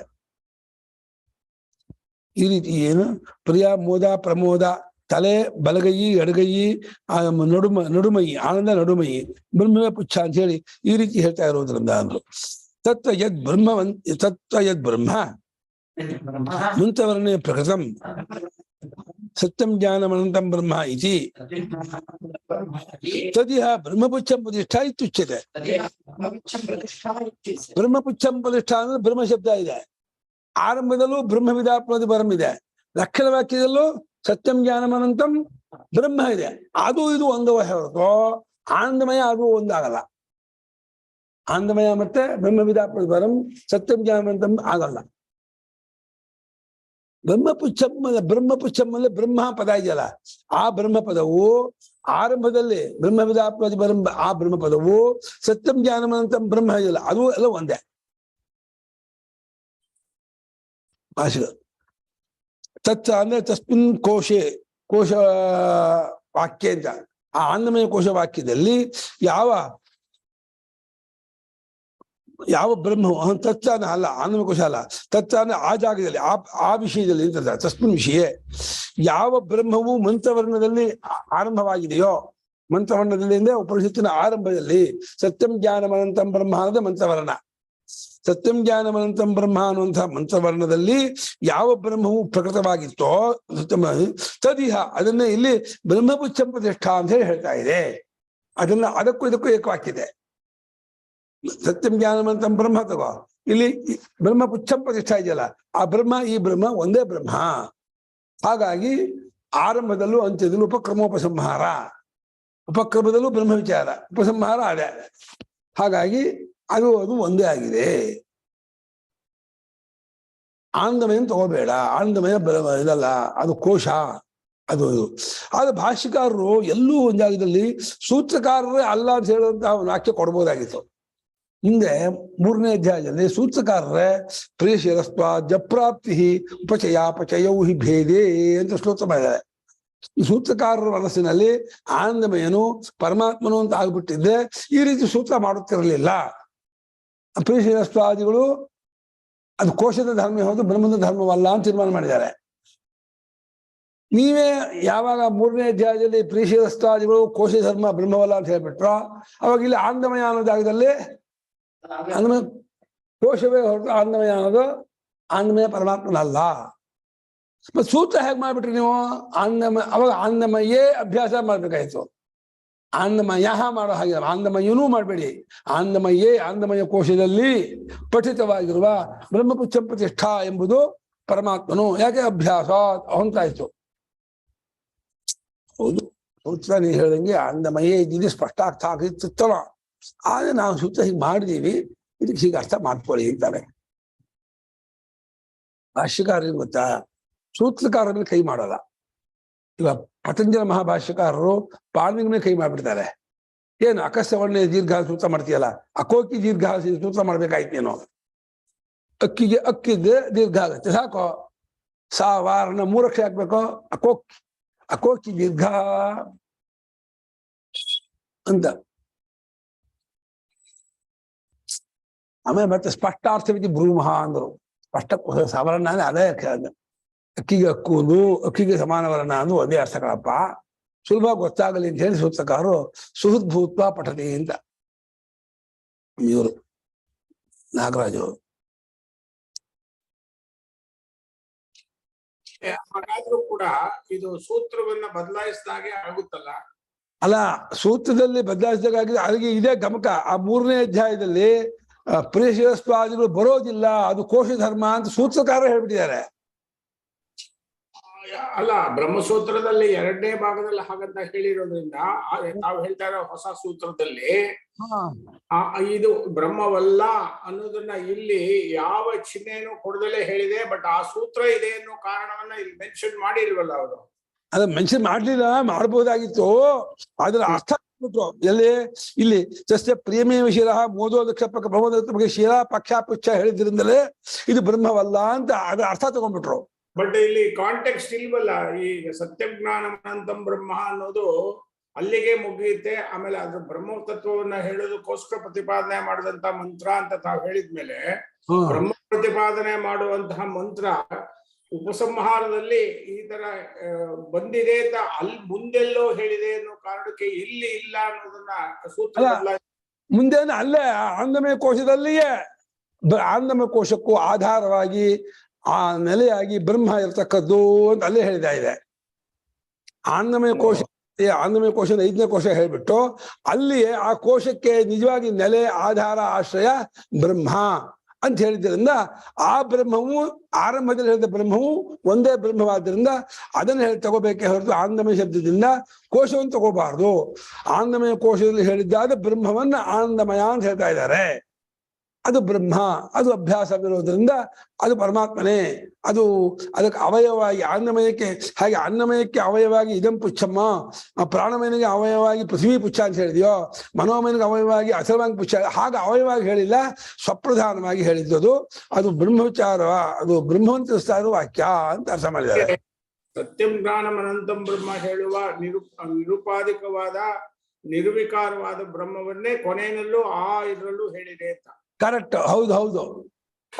ಕೊನೆಯಲ್ಲಿ ಹೇಳಿದ್ರೆ ಆನಂದಮಯ ಕೋಶವನ್ನು ಹೇಳುವಾಗಲೇನೆಯೇ ತಸ್ಯ ಪ್ರಿಯಮೇವ ಶಿರಃ ಮೋದೋ ದಕ್ಷಿಣ ಪಕ್ಷ ಪ್ರಮೋದೋತ್ತರ ಪಕ್ಷ ಆನಂದ ಆತ್ಮ ಅಂತ ಹೇಳ್ಬಿಟ್ಟು ಬ್ರಹ್ಮ ಪುಚ್ಛ.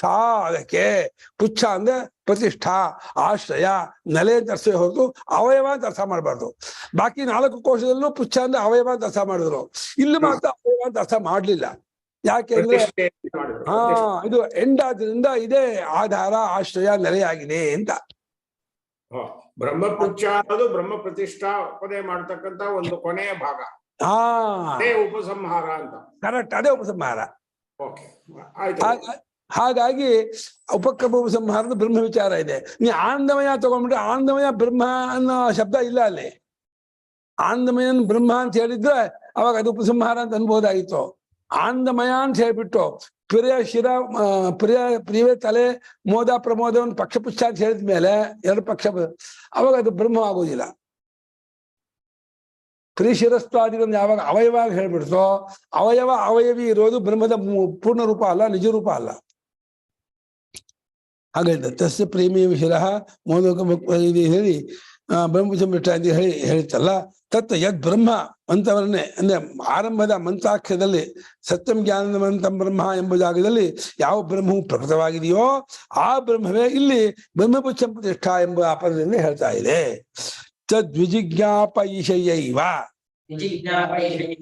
ಅನ್ನಮಯಾದಯ ಅನ್ನಮಯ ಪರ್ಯಂತಾಃ ಪಂಚಕೋಶಾಃ ಕಲ್ಪ್ಯಂತೆ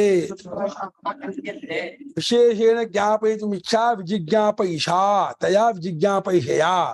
ತತ್ ಆ ಬ್ರಹ್ಮವನ್ನ ವಿಶೇಷವಾಗಿ ಅಂದ್ರೆ ಸ್ಪಷ್ಟವಾಗಿ ನಿಮ್ಮ ಅನುಭವಕ್ಕೆ ತಾಕುವ ಹಾಗೇನೆ ತಿಳಿಸ್ಕೊಳ್ಬೇಕು ಅನ್ನೋ ಇಚ್ಛೆಯಿಂದ ಅನ್ನಮಯದಿಂದ ಆರಂಭ ಮಾಡಿಕೊಂಡು ಆನಂದಮಯದವರೆಗಿರ್ತಕ್ಕಂತಹ 5 ಕೋಶಗಳನ್ನು ಕಲ್ಪಿಸಿಕೊಂಡಿದೆ. ನೋಡಿ, ಕಲ್ಪ್ಯಂತೆ ಅಂತ ಇದ್ದಾರೆ. ಈಗ 5 ಕೋಶ ಇಲ್ಲ.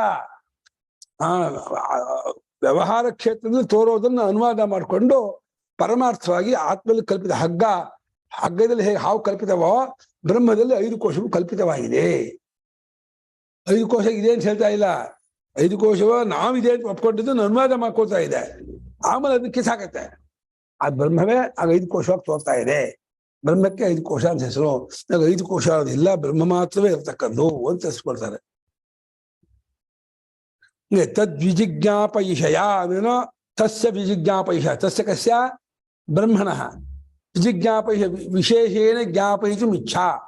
ವಿಶೇಷವಾಗಿ ಅಂದೇನೋ ಸ್ಪಷ್ಟವಾಗಿ ಅನುಭವ ಪರ್ಯಂತವಾಗಿ ತಿಳಿಸಿಕೊಳ್ಬೇಕೆಂಬ ಇಚ್ಛೆಯಿಂದಲೇ ಅನ್ನಮಯಾದಯ ಅನ್ನಮಯವೇ ಮೊದಲಾದದ್ದಾಗಿರುವ ಆನಂದಮಯವರೆಗಿರ್ತಕ್ಕದ್ದಾಗಿರುವ 5 ಕೋಶಗಳನ್ನು ಕಲ್ಪಿಸಿದೆ ಅಂತ ಇದ್ದಾರೆ ಭಾಷೆಗಾರರು. ಹೇಳಿದೆ ಅಂತ ಹೇಳ್ತಾ ಇದ್ದಾರೆ, ಕಲ್ಪ್ಯಂತೆ ಅಂತ ಇದ್ದಾರೆ. ಏನಾಯ್ತು? ಕೋಶಗಳು ಎಂಬುದು ನಿಜವಾಗಿರುವಂಥವುಗಳಲ್ಲ. ಹಗ್ಗದಲ್ಲಿ ಹಾವು ಹೇಗೆ ತೋರಿಕೆಯೋ ಆತ್ಮನ 5 ಕೋಶ ತೋರಿಕೆ. ಆತ್ಮನೇ 5 ಕೋಶವಾಗಿ ಕಲ್ಪಿಸಲ್ಪಟ್ಟಿದ್ದಾನೆ. ಆತ್ಮನೇ 5 ಕೋಶ ನೀವು ನೋಡ್ತಿದ್ದೀರಾ, ಕಾಣ್ತಾ ಇದ್ದೀರಾ, ತಿಳಿತಿದ್ದೀರಾ. ಯಾವ್ದು ಆಸೆ? ಆತ್ಮನ ತಿಳಿತಿದ್ದೀರಾ ಅಥವಾ ಕಾಣ್ತಿದ್ದೀರಾ ಆಗ ಅಂದ್ಕೊಂಡಿದ್ದೀರಾ? ಏನ್ ಹೇಳೋಣ? ಏನ್ ಹೇಳ್ದು ಅದೇ. ಆತ್ಮನಲ್ಲಿ 5 ಕೋಶ ಕಲ್ಪಿತವಾಗಿದೆಯೋ, ಆತ್ಮನ 5 ಕೋಶ ಅಂತ ಕಲ್ಪಿಸ್ಕೊಂಡಿದೀವೋ, ಆತ್ಮನು 5 ಕೋಶವಾಗಿ ತೋರ್ತಾ ಇದ್ದಾನೋ, 3 ಪ್ರದೇಶಕ್ಕೂ ಅರ್ಥ ಇದೆ. ಕೋಶ ಅಂತಿದ್ರೆ ಅದು ಆತ್ಮ ಕಲ್ಪಿತವಾಗಿದೆ ಅಂತ, ಅದರ ಸ್ವರೂಪ ಏನು ಅಂದ್ರೆ ಆತ್ಮನೇ ಕಲ್ಪಿತವಾಗಿದ್ದಾನೆ ಅಂತ. ನಿಜಾಗ ಆತ್ಮ ಮಾತ್ರವೇ ಇರ್ತಕ್ಕದ್ದು, ಕೋಶ ಅಂದ್ರೆ ಇಲ್ಲವೇ ಇಲ್ಲ. ಅಲ್ಟಿಮೇಟ್ ತತ್ರ ಕುತಃ ಪ್ರಕೃತಃ ಅಪ್ರಕೃತ ಪ್ರಕ್ರಿಯಾ ಪ್ರಸಂಗ. ಈ ರೀತಿ ಇರುವಾಗ ತತ್ರ ಅಯಂ ಸ್ಥಿತಿಯಿಂದ ಹೆಂಗಯ್ಯ ನೀನು ನಾವು ಪ್ರಕೃತವಾದದ್ದನ್ನು ಬಿಟ್ವಿ, ಅಪ್ರಕೃತವಾದದ್ದನ್ನು ತೆಗೆದುಕೊಂಡ್ವಿ ಅಂತ ಈ ರೀತಿಯಾದ ಪ್ರಸಂಗ ನಮ್ಮ ಮೇಲೆ ಹೇಗ್ತಾನೆ ಬರುತ್ತೆ. ಕುತಃ ಸ್ಯಾತ್ ಎಂದಿಲ್ಲ. ಈಗೇನಾದ್ರೂ ಆನಂದಮಯನನ್ನು ಪರಮಾತ್ಮ ಅಂತ ಅರ್ಥ ಮಾಡದೆ ಹೋದ್ರೆ ಪ್ರಕೃತವಾದ ಮಂತ್ರವನ್ನು ಹೇಳಿದ ಸತ್ಯಂ ಜ್ಞಾನವಂತಂ ಬ್ರಹ್ಮ ಅಂತ ತಗೊಂಡು ಕೊನೆಗೆ ಉಪಸಂಹಾರದಲ್ಲಿ ಬ್ರಹ್ಮನ ಹೇಳಿಲ್ಲ ಅಂತ ಆಗ್ಬಿಡತ್ತೆ. ಆನಂದಮಯ ಕೋಶವನ್ನ ಪರಮಾತ್ಮ ಅಲ್ಲ ಅಂತ ಅರ್ಥ ಮಾಡಿದ್ರೆ ಯಾರ್ದೋ ವಿಚಾರ ಅಂತ ಆಗ್ಬಿಟ್ರೆ ಏನೇನೋ ಆಗ್ಬಿಡತ್ತೆ ಅಂತಂದೆಲ್ಲ. ಹಂಗೇನಿಲ್ಲಪ್ಪ. ಆನಂದಮಯ ಕೋಶವನ್ನು ಹೇಳಿದೆ, ಆನಂದಮಯ ಕೋಶವನ್ನು ಕೋಶವಾಗಿ ತಗೊಂಡಿದೆಯೇ ಹೊರತು ಬ್ರಹ್ಮ ತಗೊಂಡಿಲ್ಲ. ಅಲ್ಲಿ ಬ್ರಹ್ಮಪುಚ್ಛ ಪ್ರತಿಷ್ಠಾ ಅಂತಿದೆಯಲ್ಲ, ಅದು ಸ್ವಪ್ರಧಾನವಾಗಿ ಬ್ರಹ್ಮಸ್ವರೂಪವನ್ನು ಹೇಳುವಂತಹ ವಾಕ್ಯವಾದ್ದರಿಂದ ಅದನ್ನು ಉಪಸಂಹಾರ ಮಾಡ್ತಾ ಇದೆ. ಪ್ರಕೃತವಾದದ್ದನ್ನೇ ಉಪಸಂಹಾರದಲ್ಲಿ ಹೇಳಿರೋದ್ರಿಂದ ಅಪ್ರಕೃತವಾದ ಪ್ರಕೃತ ಹಾನ ಅಪ್ರಕೃತ ಪ್ರಕ್ರಿಯೆ ಅನ್ನೋದು ನಮಗೇನು ಬರೋದಿಲ್ಲ. ಆ ದೋಷ ನಮ್ಗೆ ತಟ್ಟೋದಿಲ್ಲ. ಈಗ ಶುರು ಮಾಡ್ತೇನೆ. ನಾನು ಆನಂದಮಯಸ್ಯ ಅವಯವತ್ವೇನ ಬ್ರಹ್ಮಪುಚ್ಛಂ ಪ್ರತಿಷ್ಠಾ ಇತ್ಯುಚ್ಯತೆ ಅನ್ನಮಯಾದೀನಾಮಿವ ಇದಂ ಪುಚ್ಛಂ ಪ್ರತಿಷ್ಠಾ ಇತ್ಯಾದಿ. ಸ್ವಾಮಿ, ನೀವು ಏನ್ ಅರ್ಥ ಮಾಡ್ತಿದ್ದೀರಾ ಶಂಕರಾಚಾರ್ಯ? ನೋಡಿ, ಆನಂದಮಯನಿಗೆ ಅವಯವವಾಗಿ ಹೇಳ್ತಾ ಇದೆ ಶ್ರುತಿ ಬ್ರಹ್ಮಪುಚ್ಛಂ ಪ್ರತಿಷ್ಠಾ ಅಂತ. ಹೇಗೆ ಅನ್ನಮಯಾದಿಗಳಿಗೆ ಇದಂ ಪುಚ್ಛ ಅಂತ ಅವಯವ, ಇದಮ್ಮನ ಕಾಲು, ಕಾಲೇ ಅನ್ನಮಯನಿಗೆ ಆಧಾರ.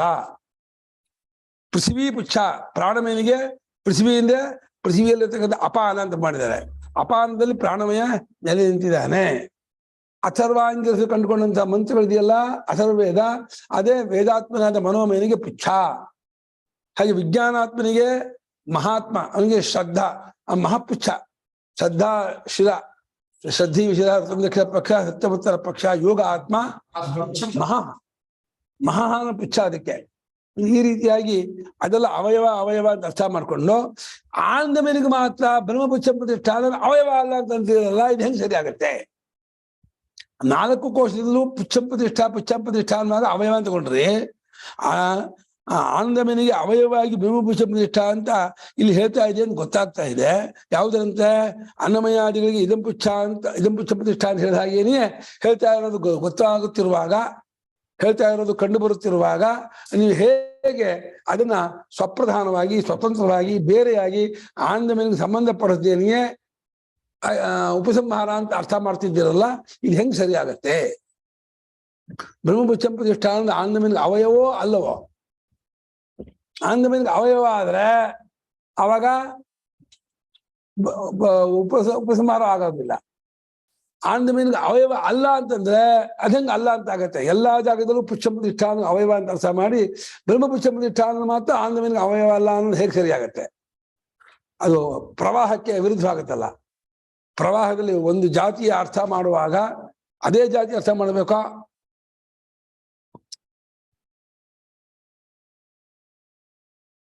ತತ್ತ ಕಥಂ ಬ್ರಹ್ಮಣ ಸ್ವಪ್ರಧಾನತ್ವಂ ಶಕ್ಯಂ ವಿಜ್ಞಾಸಂ. ಹೀಗೆ ಎಲ್ಲಾ ಕೋಶಗಳಲ್ಲೂ ಅವಯವವಾಗಿ ಪುಚ್ಛಂ ಪ್ರತಿಷ್ಠಾ ಅಂತ ಹೇಳ್ತಿರುವಾಗ ಇಲ್ಲಿ ಆನಂದಮಯನಿಗೂ ಬ್ರಹ್ಮಪುಚ್ಛಂ ಪ್ರತಿಷ್ಠಾ ಅನ್ನೋದು ಅವಯವವಾಗಿ ತಗೋಬೇಕೇ ಹೊರತು ನೀವು ಸ್ವಪ್ರಧಾನವಾಗಿ ಬ್ರಹ್ಮನಲ್ಲಿ ಹೇಳ್ತಾ ಇದೆ ಅಂತಿದ್ದೀರಲ್ಲ, ಅದು ಹೆಂಗೆ ತಗೊಳಕ್ಕಾಗತ್ತೆ? ಕಥಂ, ಹೇಗೆ ಬ್ರಹ್ಮವನ್ನ ಇಲ್ಲಿ ಸ್ವಪ್ರಧಾನವಾಗಿ ಹೇಳಿದೆ ಹೊರತು ಪುಚ್ಛವಾಗಿ ಅವಯವವಾಗಿ ಭಾಗವಾಗಿ ಹೇಳ್ತಾ ಇಲ್ಲ ಅಂತ ಹೆಂಗ್ ತಿಳ್ಕೊಳ್ಳೋದು ನಾವು? ಇದು ಹೆಂಗ್ ಗೊತ್ತಾಗತ್ತೆ ನಿಮ್ಗೆ? ನೀವೇನೋ ಸ್ವಪ್ರಧಾನ ಅದು ಇದಾಗಿ ಹೇಳ್ತಾ ಇದೆ, ಬ್ರಹ್ಮ ಸ್ವರೂಪ ಬ್ರಹ್ಮವಿಷಯಕವಾಗಿದೆ, ಬ್ರಹ್ಮವಿಷಯಕವಾದ ಸ್ವಪ್ರಧಾನವಾದ ವಾಕ್ಯವೇ ಹೊರತು ಆನಂದಮಯ ಕೋಶಕ್ಕೆ ಸಂಬಂಧಪಟ್ಟ ಅವಯವ ವಾಕ್ಯ ಅಲ್ಲ ಅಂತ ಅಂತಿದ್ದೀರಲ್ಲ, ಅದು ಹೆಂಗ್ ಗೊತ್ತಾಗತ್ತೆ ಅಂತ ತಿಳ್ಕೊಳ್ಳೋದು ಹೇಗೆ? ಅದಕ್ಕೆ ಹೇಳ್ತಾರೆ ಪ್ರಕೃತತ್ವಾದಿ ಬ್ರೂಮಹಾನ್. ಇದೇ ಉತ್ತರ ಅಲ್ಲವಾ? ಪ್ರಕರಣ ನೋಡಪ್ಪ, ಪ್ರಕರಣದಿಂದ ನಾವು ಬ್ರಹ್ಮಪುಚ್ಛ ಪ್ರತಿಷ್ಠಾ ಅನ್ನೋದು ಸ್ವಪ್ರಧಾನ ಅಂತ ನಾವು ತಗೊಳ್ತೀವಿ, ಆದ್ರೆ ಅವಯವ ಅಂತ ತಗೊಳ್ಳೋದಿಲ್ಲ. ಯಾವುದರ ಅವಯವ? ಆನಂದಮಯದ, ಆನಂದಮಯ ಕೋಶದ ಅವಯವ ಅಂತ ನಾವು ತಗೊಳ್ಳಲ್ಲ. ಯಾವುದನ್ನ? ಬ್ರಹ್ಮಪುಚ್ಛ ಪ್ರತಿಷ್ಠಾನ ವಾಕ್ಯವನ್ನ. ಆಯ್ತು, ಸತ್ಯ ಏನು ಅರ್ಥ ಆಗ್ತಿಲ್ಲ ಅಂತ ಅರ್ಥ ಆಯ್ತು. ಬ್ರಹ್ಮಪುಚ್ಛ ಪ್ರತಿಷ್ಠಾ ಅಂತ ವಾಕ್ಯ ಇದೆ. ಆ ಬ್ರಹ್ಮಪುಚ್ಛ ಪ್ರತಿಷ್ಠಾ ಅನ್ನೋ ವಾಕ್ಯ ಆನಂದಮಯ ಕೋಶಕ್ಕೆ ಅವಯವೋ ಅದು ಸ್ವಪ್ರಧಾನ ಸ್ವತಂತ್ರವಾಗಿರ್ತಕ್ಕದ್ದು ಅಂತ ಪ್ರಶ್ನೆ. ಶಂಕರಾಚಾರ್ಯ ಸ್ವಪ್ರಧಾನ ಸ್ವತಂತ್ರ ಅಂತ ಅರ್ಥ ಮಾಡಿದ್ರಿ. ಸ್ವಪ್ರಧಾನ ಸ್ವತಂತ್ರ ಹೇಳಿದ್ರೆ ಅದಕ್ಕೆ ಪುಚ್ಛ ಇಲ್ಲ ಅಂತ ಆಯ್ತು. ಅವಾಗ ಅದೇ ಪುಚ್ಛ ಅಂತಾರೆ. ಪುಚ್ಛ ಆದ್ರೆ ಅವಯವ ಆಗುತ್ತಲ್ಲ ಅಂದ್ರೆ ಇರಲ್ಲ. ಪುಚ್ಛಮಿವ ಪುಚ್ಛಂ ಅಂತ. ಪುಚ್ಛದಂತೆ ಪುಚ್ಛ ಹೇಗೆ ಆಧಾರವೋ ಆಶ್ರಯವೋ ನೆಲೆಯೋ ಹಾಗೆ ಬ್ರಹ್ಮ ಆಧಾರ ಆಶ್ರಯವಾಗಿದೆ, ನೆಲೆಯಾಗಿದೆ. ಯಾವುದಕ್ಕೆ? ಆನಂದಮಯ. ಆನಂದಮಯ ಸದ್ಯಕ್ಕೆ ಆನಂದಮಯನಿಗೆ ಪುಚ್ಛ ಹೇಳಿದ್ದು. ಅದಕ್ಕೆಲ್ಲ ಬೇರೆ ಬೇರೆ ಪುಚ್ಛ ಇದೆಯಲ್ಲ. ಅನ್ನಮಯನಿಗೆ ಇದಂ ಪುಚ್ಛ ಇದೆಯಲ್ಲ, ಪ್ರಾಣಮಯನಿಗೆ ಪೃಥ್ವಿ ಪುಚ್ಛ ಇದೆಯಲ್ಲ, ಅಥರ್ವಾಂಗಿದ ಪುಚ್ಛ ಇದೆಯಲ್ಲ. ಮತ್ತೆ ಹಾಗಾಗಿ ಆನಂದಮಯನಿಗೆ ಬ್ರಹ್ಮಪುಚ್ಛ ಅಂತ ಹೇಳಿದ್ರಿ. ಬ್ರಹ್ಮಪುಚ್ಛ ಅಂತ ಹೇಳಿದ್ರೆ ಆ 4 ಕೋಶಕ್ಕೂ ಹೇಗೆ ಆ ಪುಚ್ಛ ಅದರ ಅವಯವ, ಇದು ಅದರ ಅವಯವ ಅಂತ ಯಾಕೆ ಅರ್ಥ ಮಾಡಲ್ಲ ಅಂದ್ರೆ ಇಲ್ಲ. ಪ್ರಕರಣ ಬ್ರಹ್ಮ ಪ್ರಕರಣ. ಬ್ರಹ್ಮ ಪ್ರಕರಣವಾದ್ರಿಂದ ಬ್ರಹ್ಮ ತಿಳಿಸ್ಕೊಳ್ಳೋಕ್ಕೋಸ್ಕರವಾಗಿ ಹೊರಟಂತಹ ಶ್ರುತಿ ಬಲ್ಲಿ ಆದ್ರಿಂದ ಇದು ಬ್ರಹ್ಮವೇ ಅಂದ್ರೆ ನಿರ್ಗುಣವಾದ ಪರಮಾತ್ಮನೇ ಈ ಆನಂದಮಯನಿಗೂ ಆಧಾರವಾಗಿದ್ದಾನೆ. ಪುಚ್ಛದಂತೆ ಪುಚ್ಛವೇ ಹೊರತು ಅವಯವ ಅಲ್ಲ, ಸ್ವಪ್ರಧಾನವಾಗಿ ತಗೋಬೇಕು. ನಾನು ಆನಂದಮಯ ಅವಯವತ್ವೇನಾಪಿ ಬ್ರಹ್ಮಣಿ ವಿಜ್ಞಾಯಮಾನೆ ನ ಪ್ರಕೃತತ್ವಂ ಹೀಯತೆ. ಸ್ವಾಮಿ ಯಾಕೆ ಅವಯವ ಅಲ್ಲ ಅಂತ ಮಾಡ್ಬೇಕು? ಅವಯವ ಅಂತ ಮಾಡ್ಬಿಟ್ರೆ ಬ್ರಹ್ಮ ಪ್ರಕರಣವಲ್ಲ ಅಂತ ಆಗತ್ತೆ ನೀವು ಅಂದ್ಕೊಂಡಿದ್ದೀರಾ? ಹಾಗೆ ಅನ್ಕೋಬೇಡಿ. ಆನಂದಮಯನಿಗೆ ಅವಯವವಾಗಿದ್ದಾನೆ, ಒಂದು ಭಾಗವಾಗಿದ್ದಾನೆ, ಒಂದು ಏಕದೇಶವಾಗಿದೆ ಬ್ರಹ್ಮ ಅಂತ ಆ ರೀತಿ ತಗೊಂಡ್ರು ಕೂಡ ನನ್ನ ಬ್ರಹ್ಮಣಿ ಬ್ರಹ್ಮದ ವಿಷಯದಲ್ಲಿ ಆನಂದಮಯನಿಗೆ ಅವಯವವಾಗಿ ಹೇಳ್ತಾ ಇದೆ ಅಂತ ಸ್ವೀಕಾರ ಮಾಡಿದ್ರು ಕೂಡ ಬ್ರಹ್ಮ ಪ್ರಕರಣ ಏನ್ ಬಿಟ್ಟು ಹೋಗಲ್ಲ ಸ್ವಾಮಿ. ಒಟ್ಟು ಆನಂದಮಯವನ್ನೇ ಬ್ರಹ್ಮ ವಿಚಾರನ ತೆಗೆದುಕೊಂಡಿರುವಾಗ ಆನಂದಮಯವೇ ಐದನೇ ಕೋಶವನ್ನೇ ನಾವು ಬ್ರಹ್ಮ ಅದು ಕೋಶವಲ್ಲ ಅಂತ ತೆಗೆದುಕೊಂಡಾಗ ಪ್ರಕೃತವಾದ ಬ್ರಹ್ಮ ವಿಚಾರ ಏನ್ ಬಿಟ್ಟು ಹೋಗಲ್ವಲ್ಲ. ಅಪ್ರಕೃತವಾದ ವಿಚಾರ ಹೆಂಗಾಗತ್ತೆ? ನೀವು ಬರೀ ಬ್ರಹ್ಮಪುಚ್ಛ ಒಂದೇ ತಗೊಂಡ್ರಿ, ನಾವು ಇಡೀ ಆನಂದಮಯನ್ನೇ ತಗೊಂಡ್ಬಿಟ್ವಿ. ಅನ್ಯವಂತ ಆತ್ಮಾನಂದಮಯ ತೇನೀಶ ಪೂರ್ಣ ತಸ್ಯ ಪ್ರೇಮಿ ಹೀರ ಮೋದೋಲಕ ಪ್ರಮೋದ ಆನಂದ ಆತ್ಮ ಬ್ರಹ್ಮ ಅಷ್ಟು ಸೇರಿ ಆನಂದಮಯ, ಅದೇ ಪರಮಾತ್ಮ.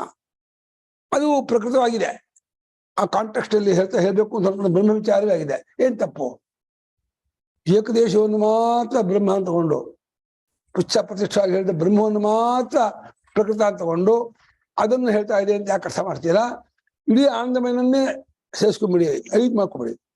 ಶಿರ ಪಕ್ಷ ಪುಚ್ಛ ಪ್ರತಿಷ್ಠ 4 ಸೇರಿಸಿ ಆನಂದಮಯ ಅಂತ ಮಾಡ್ಕೊಂಡು ಅದನ್ನು ಬ್ರಹ್ಮ ಅಂತ ಅರ್ಥ ಮಾಡಿ ಅಂತ ಹೇಳ್ತಿದ್ದಾರೆ. ಆನಂದಮಯನ ಅವಯವವಾಗಿ ಬ್ರಹ್ಮವನ್ನು ತೆಗೆದುಕೊಂಡರು, ಆ ರೀತಿ ತಿಳ್ಕೊಂಡರು, ಆ ಪ್ರಕೃತತ್ವ ಪ್ರಕರಣ ಅಂದ್ರೆ ಏನ್ ಬಿಟ್ಟು ಹೋಗೋದಿಲ್ವಲ್ಲ, ಏನ್ ತೊಂದರೆ ಆಗೋದಿಲ್ವಲ್ಲ.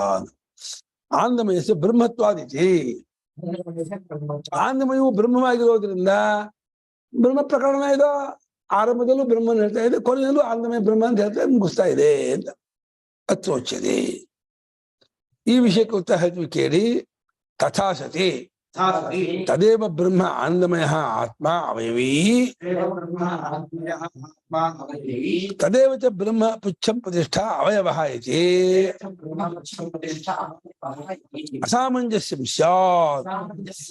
ಒಳ್ಳೆ ಯುಕ್ತಿ ನೋಡು. ಅಲ್ಲಪ್ಪ ಇದಕ್ಕೆ ಕೇಳು, ಹಾಗಾಗ್ಬಿಟ್ರೆ ಏನೋ ಆನಂದಮಯನೇ ಪರಮಾತ್ಮ ಅಂತ ಆದ್ರೆ ಬ್ರಹ್ಮಪುಚ್ಛಂ ಪ್ರತಿಷ್ಠಾ ಅನ್ನೋದು ಪರಮಾತ್ಮ, ಪರಮಾತ್ಮನೇ ಪುಚ್ಛ ಅಂತಂದ್ರೆ ಅವಯವಿಯಾದ ಆನಂದಮಯನಿಗೆ ಬ್ರಹ್ಮವೇ ಅವಯವ ಅಂದ್ರೆ ಆನಂದಮಯವೂ ಬ್ರಹ್ಮವಾದ ಅವಯವಿಯಾದ ಆನಂದಮಯನಿಗೆ ಬ್ರಹ್ಮವಾದ ಅವಯವವಾದ ಬ್ರಹ್ಮಪುಚ್ಛ ಅನ್ನೋದು ಪ್ರತಿಷ್ಠಾ ಅಂತಂದ್ರೆ ಅದು ಹೊಂದಲ್ಲ ಕಣಯ್ಯ. ಹಾಗಾಗ್ಬಿಟ್ರೇನೇನೋ ಆನಂದಮಯನೇ ಬ್ರಹ್ಮ ಅಂತಾಗಿ ಅದಕ್ಕೆ ಪುಚ್ಛ ಬ್ರಹ್ಮ ಅಂತ ಹೇಳ್ತಾ ಇದೆ ಅಂತ ಆದ್ರೆ ತದೇವ ಬ್ರಹ್ಮ ಆನಂದಮಯ ಆತ್ಮ ಅವಯ, ಆ ಆನಂದಮಯ ಎಂಬ ಆತ್ಮನೇ ಅವಯವಿ, ಅದೇ ಬ್ರಹ್ಮವು.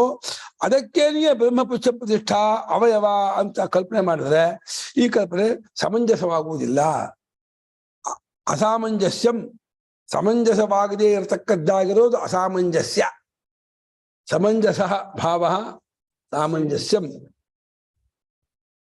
ಸಮಂಜಸಂ ಸಮಂಜಸಂ ಭಾವ ಸಾಮಂಜಸ್ಯಂ. ಸಮಂಜಸಂ ಅಂತ ರೂಪ, ಸಮಂಜಸ ಇಲ್ಲ, ಸಮಂಜಸಂ ಭಾವ ಸಾಮಂಜಸ್ಯಂ ನ ಸಾಮಂಜಸ್ಯಂ ಅಸಾಮಂಜಸ್ಯಂ. ಹೊಂದುಗಡೆಯಾಗದೇ ಇರತಕ್ಕದ್ದಾಗಿರುವಂಥದ್ದು ಅಂತ ಆಗ್ಬಿಡುತ್ತೆ. ಹೊಂದುಗಡೆಯಾಗದೇ ಇರತಕ್ಕದ್ದು ಅನ್ನುವಂತಹ ಒಂದು ದೋಷ ಇದೆಯಲ್ಲ, ಆ ದೋಷ ಗಂಟು ಬೀಳತ್ತೆ.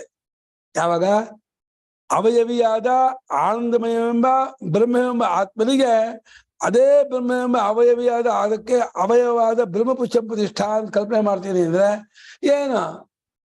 ಸೂರ್ಯನೇ ಅವಯವ ಅಂತ ಕಲ್ಪನೆ ಮಾಡ್ದಂಗಾಯ್ತು. ಇಡೀ ಸೂರ್ಯ ಎಂಬ ಅವಯವಿಗೆ ಸೂರ್ಯನೇ ಅವಯವ ಅಂದ್ರೆ ಉಷ್ಣ ಸ್ವರೂಪವಾದ ಬೆಂಕಿಗೆ ಉಷ್ಣವನ್ನು ಅವಯವ ಅಂತ ಕಲ್ಪನೆ ಮಾಡ್ತೀನಿ ಅಂದ್ರೆ ಸ್ವರೂಪವನ್ನೇ ಅವಯವ ಅಂತ ಕಲ್ಪನೆ ಮಾಡ್ದಂಗಾಗತ್ತೆ. ಅದು ಹೊಂದಲ್ಲ.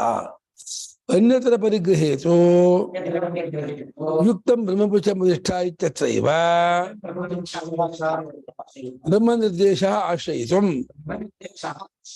ಮತ್ತೊಂದು ಸ್ವೀಕಾರ ಮಾಡಿದೆ, ಆನಂದಮಯ ಕೋಶ ಒಂದು, ಅದಕ್ಕೆ ಬ್ರಹ್ಮಪುಚ್ಛ ಪ್ರತಿಷ್ಠಾ ಅನ್ನೋದು ಆಧಾರ ಅಂತ ಈ ರೀತಿ ಸ್ವೀಕಾರ ಮಾಡಿದ್ರೆ ಆಗ ಬ್ರಹ್ಮಪುಚ್ಛ ಪ್ರತಿಷ್ಠಾ ಅಂತ ಹೇಳಿ ಆ ಜಾಗದಲ್ಲಿಯೇ ಬ್ರಹ್ಮ ನಿರ್ದೇಶ ಮಾಡ್ತಾ ಇದೆ ಅನ್ನೋದು ಹೊಂದತ್ತೆ. ಅದನ್ನು ಆಶ್ರಯಿಸ್ಕೊಂಡು ನ್ಯಾಯವಾಗತ್ತೆ. ಆನಂದಮಯ ಕೋಶವನ್ನ ಕೋಶ ಅಂತ ತಗೊಂಡ್ಬಿಡು, ಬ್ರಹ್ಮ ಅಂತ ತಗೋಬೇಡ.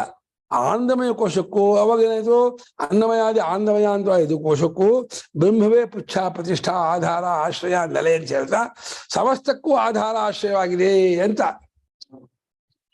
ಆ ರೀತಿ ಮಾಡೋದು ಯುಕ್ತವಾಗತ್ತೆ, ಅದು ಹೊಂದ್ಗಡೆ ಆಗತ್ತೆ, ಸರಿ ಆಗತ್ತೆ. ಬ್ರಹ್ಮ ಶಬ್ದ ಸಂಯೋಗ ಅಲ್ಲ ಅದೇನಾ ಬ್ರಹ್ಮ ಶಬ್ದ ಸಂಯೋಗ. ಆರಂಭದಲ್ಲಿ ಬ್ರಹ್ಮ ಶಬ್ದ ಇದೆ, ಬ್ರಹ್ಮಪುಚ್ಛ ಪ್ರತಿಷ್ಠಾ ಬ್ರಹ್ಮ ಶಬ್ದ ಇದೆ. ಬ್ರಹ್ಮ ಶಬ್ದದ ಸಂಬಂಧದಿಂದ ಅವಾಗ ಉಪಕ್ರಮೋಪಸಂಹಾರದಲ್ಲಿ ಬ್ರಹ್ಮ ವಿಚಾರ ಹೇಳಿದೆ ಅಂತ ಆಗತ್ತೆ. ನೀವು ಆನಂದಮಯ ತಗೊಂಡ್ಬಿಟ್ಟು ಆನಂದಮಯ ಕೋಶ ಅಂತ ಆಗಿರುವಾಗ ಅಪ್ರಕೃತವಾದ ವಿಚಾರ ಎಂಡಾಯ್ತು ಅಂತ ಆಗತ್ತೆ, ಅವಾಗ ಹೊಂದಗಡೆ ಇಲ್ಲ ಅಂತ ಆಗತ್ತೆ. ಆನಂದಮಯ ಕೋಶವನ್ನು ಕೋಶ ಅಂತ ಇಟ್ಕೋ, ಆ ಕೋಶಕ್ಕೆ ಆಧಾರವಾಗಿ ಆಸ್ಪದವಾಗಿ ಬ್ರಹ್ಮವನ್ನ ಪುಚ್ಛವಾಗಿ ಪ್ರತಿಷ್ಠೆಯಾಗಿ ಹೇಳ್ತಾ ಇದೆ. ಪುಚ್ಛದಂತಿರೋ ಪುಚ್ಛ ಅದೇ ಪ್ರತಿಷ್ಠಾ, ಆ ಪರಾಯಣ ಅದು ಆಶ್ರಯ, ಅದೇ ನೆಲೆ. ಆ ಆನಂದಮಯನಿಗೆ ನೆಲೆ. ಆನಂದಮಯನೇ ಆ 4 ಕೋಶಕ್ಕೂ ಆಧಾರವಾದಾಗ, 4 ಕೋಶಕ್ಕೂ ಆಧಾರವಾದ ಆನಂದಮಯನಿಗೂ ಬ್ರಹ್ಮ ಆಧಾರ ಅಂದ್ರೆ ಏನಾಯ್ತು, ಸರ್ವಕ್ಕೂ ಬ್ರಹ್ಮ ಆಧಾರ ಅಂತ ಹೇಳ್ದಂಗಾಯ್ತು. ಎಲ್ಲಾ ಜಟ್ಟಿಗಳನ್ನು ಗೆದ್ದಂತ ಜಟ್ಟಿಯನ್ನು ಗೆದ್ದ ಅಂದ್ರೆ ಅರ್ಥಾತ್ ಅವನು ಯಾರು ಗೆದ್ದನೋ ಅವ್ರನ್ನೆಲ್ಲ ಗೆದ್ದಂತ ಆಯ್ತು ಇವನು ಅಲ್ವಾ. ಆನಂದಮಯನೇ ಈ 4 ಕೋಶಗಳ ತಿರುಳಾದ್ಮೇಲೆ 4 ಕೋಶಗಳ ತಿರುಳಾಗಿರುವ ಆನಂದಮಯನಿಗೂ ತಿರುಳು, ಆಸ್ಪದ, ಆಧಾರ, ನೆಲೆ, ಆಶ್ರಯ ಅದೇ ಪ್ರತಿಷ್ಠಾ ಅಂತ ಆದರೆ ಅವಾಗ ಬ್ರಹ್ಮವನ್ನೇ ಸ್ವಪ್ರಧಾನವಾಗಿ ಆರಂಭದಲ್ಲಿ ಹೇಳಿದ್ದನ್ನೇ ಕೊನೆ ಉಪಸಂಹಾರ ಮಾಡ್ತಾ ಇದೆ ಎಂದು ಹೊಂದತ್ತೆ. ಅಪಿಚ ಆನಂದಮಯ ವಾಕ್ಯ, ಆನಂದಮಯ ವಾಕ್ಯದಲ್ಲಿ ಈ ರೀತಿ ಬ್ರಹ್ಮಶಬ್ದ ಸಂಯೋಗ ಇಲ್ಲ. ಆನಂದಮಯ ವಾಕ್ಯದಲ್ಲಿ ಬ್ರಹ್ಮಶಬ್ದ ಇಲ್ವೇ ಇಲ್ಲ. ಆನಂದ ಆತ್ಮ ಅಲ್ಲಿ ಮುಗೀತು ಆನಂದಮಯ ಕೋಶ. ಬ್ರಹ್ಮಪುಚ್ಛ ಪ್ರತಿಷ್ಠಾ ಸ್ವಪ್ರಧಾನವಾದ ವಾಕ್ಯ, ಹಾಗೆ ಅಲ್ಲಿ ಬ್ರಹ್ಮ ವಿಚಾರ ಬರಲ್ಲ. ಬ್ರಹ್ಮಶಬ್ದ ಸಂಯೋಗ ಅಭಾವಾದಿತಿ, ಬ್ರಹ್ಮಶಬ್ದದ ಸಂಯೋಗ ಅನ್ನೋ ಸಂಬಂಧ ಅದಿಲ್ಲವಾದ್ದರಿಂದ ಪೂರ್ವಪಕ್ಷಿ ಪ್ರಕಾರವಾಗಿ ಬ್ರಹ್ಮಪುಚ್ಛ ಪ್ರತಿಷ್ಠಾ ಅಲ್ಲಿವರೆಗೂ ಆನಂದಮಯ ಕೋಶ ಮಾಡ್ಕೊಂಡಿದ್ದಾನೆ. ಶಂಕರಾಚಾರ್ಯರು ಆನಂದ ಆತ್ಮ ಅಲ್ಲಿವರೆಗೆ ಆನಂದಮಯ ಕೋಶ, ಬ್ರಹ್ಮಪುಚ್ಛ ಪ್ರತಿಷ್ಠಾ ಸ್ವತಂತ್ರ ವಾಕ್ಯ. ಇಲ್ಲೇ ಚರ್ಚೆ ಆಗಿರೋದು. ಪೂರ್ವಪಕ್ಷಿ ಎಲ್ಲಾ ಕೋಶಗಳಲ್ಲೂ ಪುಚ್ಛವನ್ನು ಸೇರಿಸಿ ಹೇಗೆ ನೀವು ಕೋಶ ಹೇಳಿದಿರೋ ಆನಂದಮಯನಿಗೂ ಬ್ರಹ್ಮಪುಚ್ಛವನ್ನು ಸೇರಿಸಿ ಕೋಶ ಅಂತ ಹೇಳಿ ಅಂತ. ಹಂಗ್ ಮಾಡಕ್ ಬರಲ್ಲ ಅಂದು. ಆನಂದಮಯ ಕೋಶ ಬ್ರಹ್ಮಪುಚ್ಛ ಸೇರಿಸಿಬಿಟ್ರೆ ಬ್ರಹ್ಮನ್ ಹೇಳಿಲ್ಲ ಅಂತ ಆಗ್ಬಿಡತ್ತೆ. ಬ್ರಹ್ಮನ್ ಹೇಳಿಲ್ಲ ಅನ್ನೋದು ಒಂದು ದೊಡ್ಡ ದೋಷ. ಆ ಪ್ರಕರಣ ಬಿಟ್ಟು ಹೋಗೋದು ಇನ್ನೊಂದು ದೋಷ, ಉಪಸಂಹಾರ ಆಗದೇ ಇರೋದು ಇನ್ನೊಂದು ದೋಷ. ಹಾಗಾಗಿ ಬ್ರಹ್ಮಪುಚ್ಛ ಪ್ರತಿಷ್ಠಾ ಅನ್ನೋದು ಬಾಕಿ ಕೋಶಕ್ಕೆ ಹೇಳಿದ ಹಾಗೇನೆ ಪುಚ್ಛದಂತೆ ಪುಚ್ಛ ಅಂತ ಹೇಳ್ತಾ ಇದೆಯೇ ಹೊರತು ಆ ಪ್ರವಾಹದಲ್ಲಿ ಬಂದದನ್ನ ಪುಚ್ಛ ಶಬ್ದ ಹಾಕಿದೆಯೇ ಹೊರತು ಇವಾಗ ಪುಚ್ಛವಲ್ಲ. ಅದು ಪರಾಯಣ, ಹೆಚ್ಚಿನ ಆಧಾರ, ಆಶ್ರಯ, ನೆಲೆ.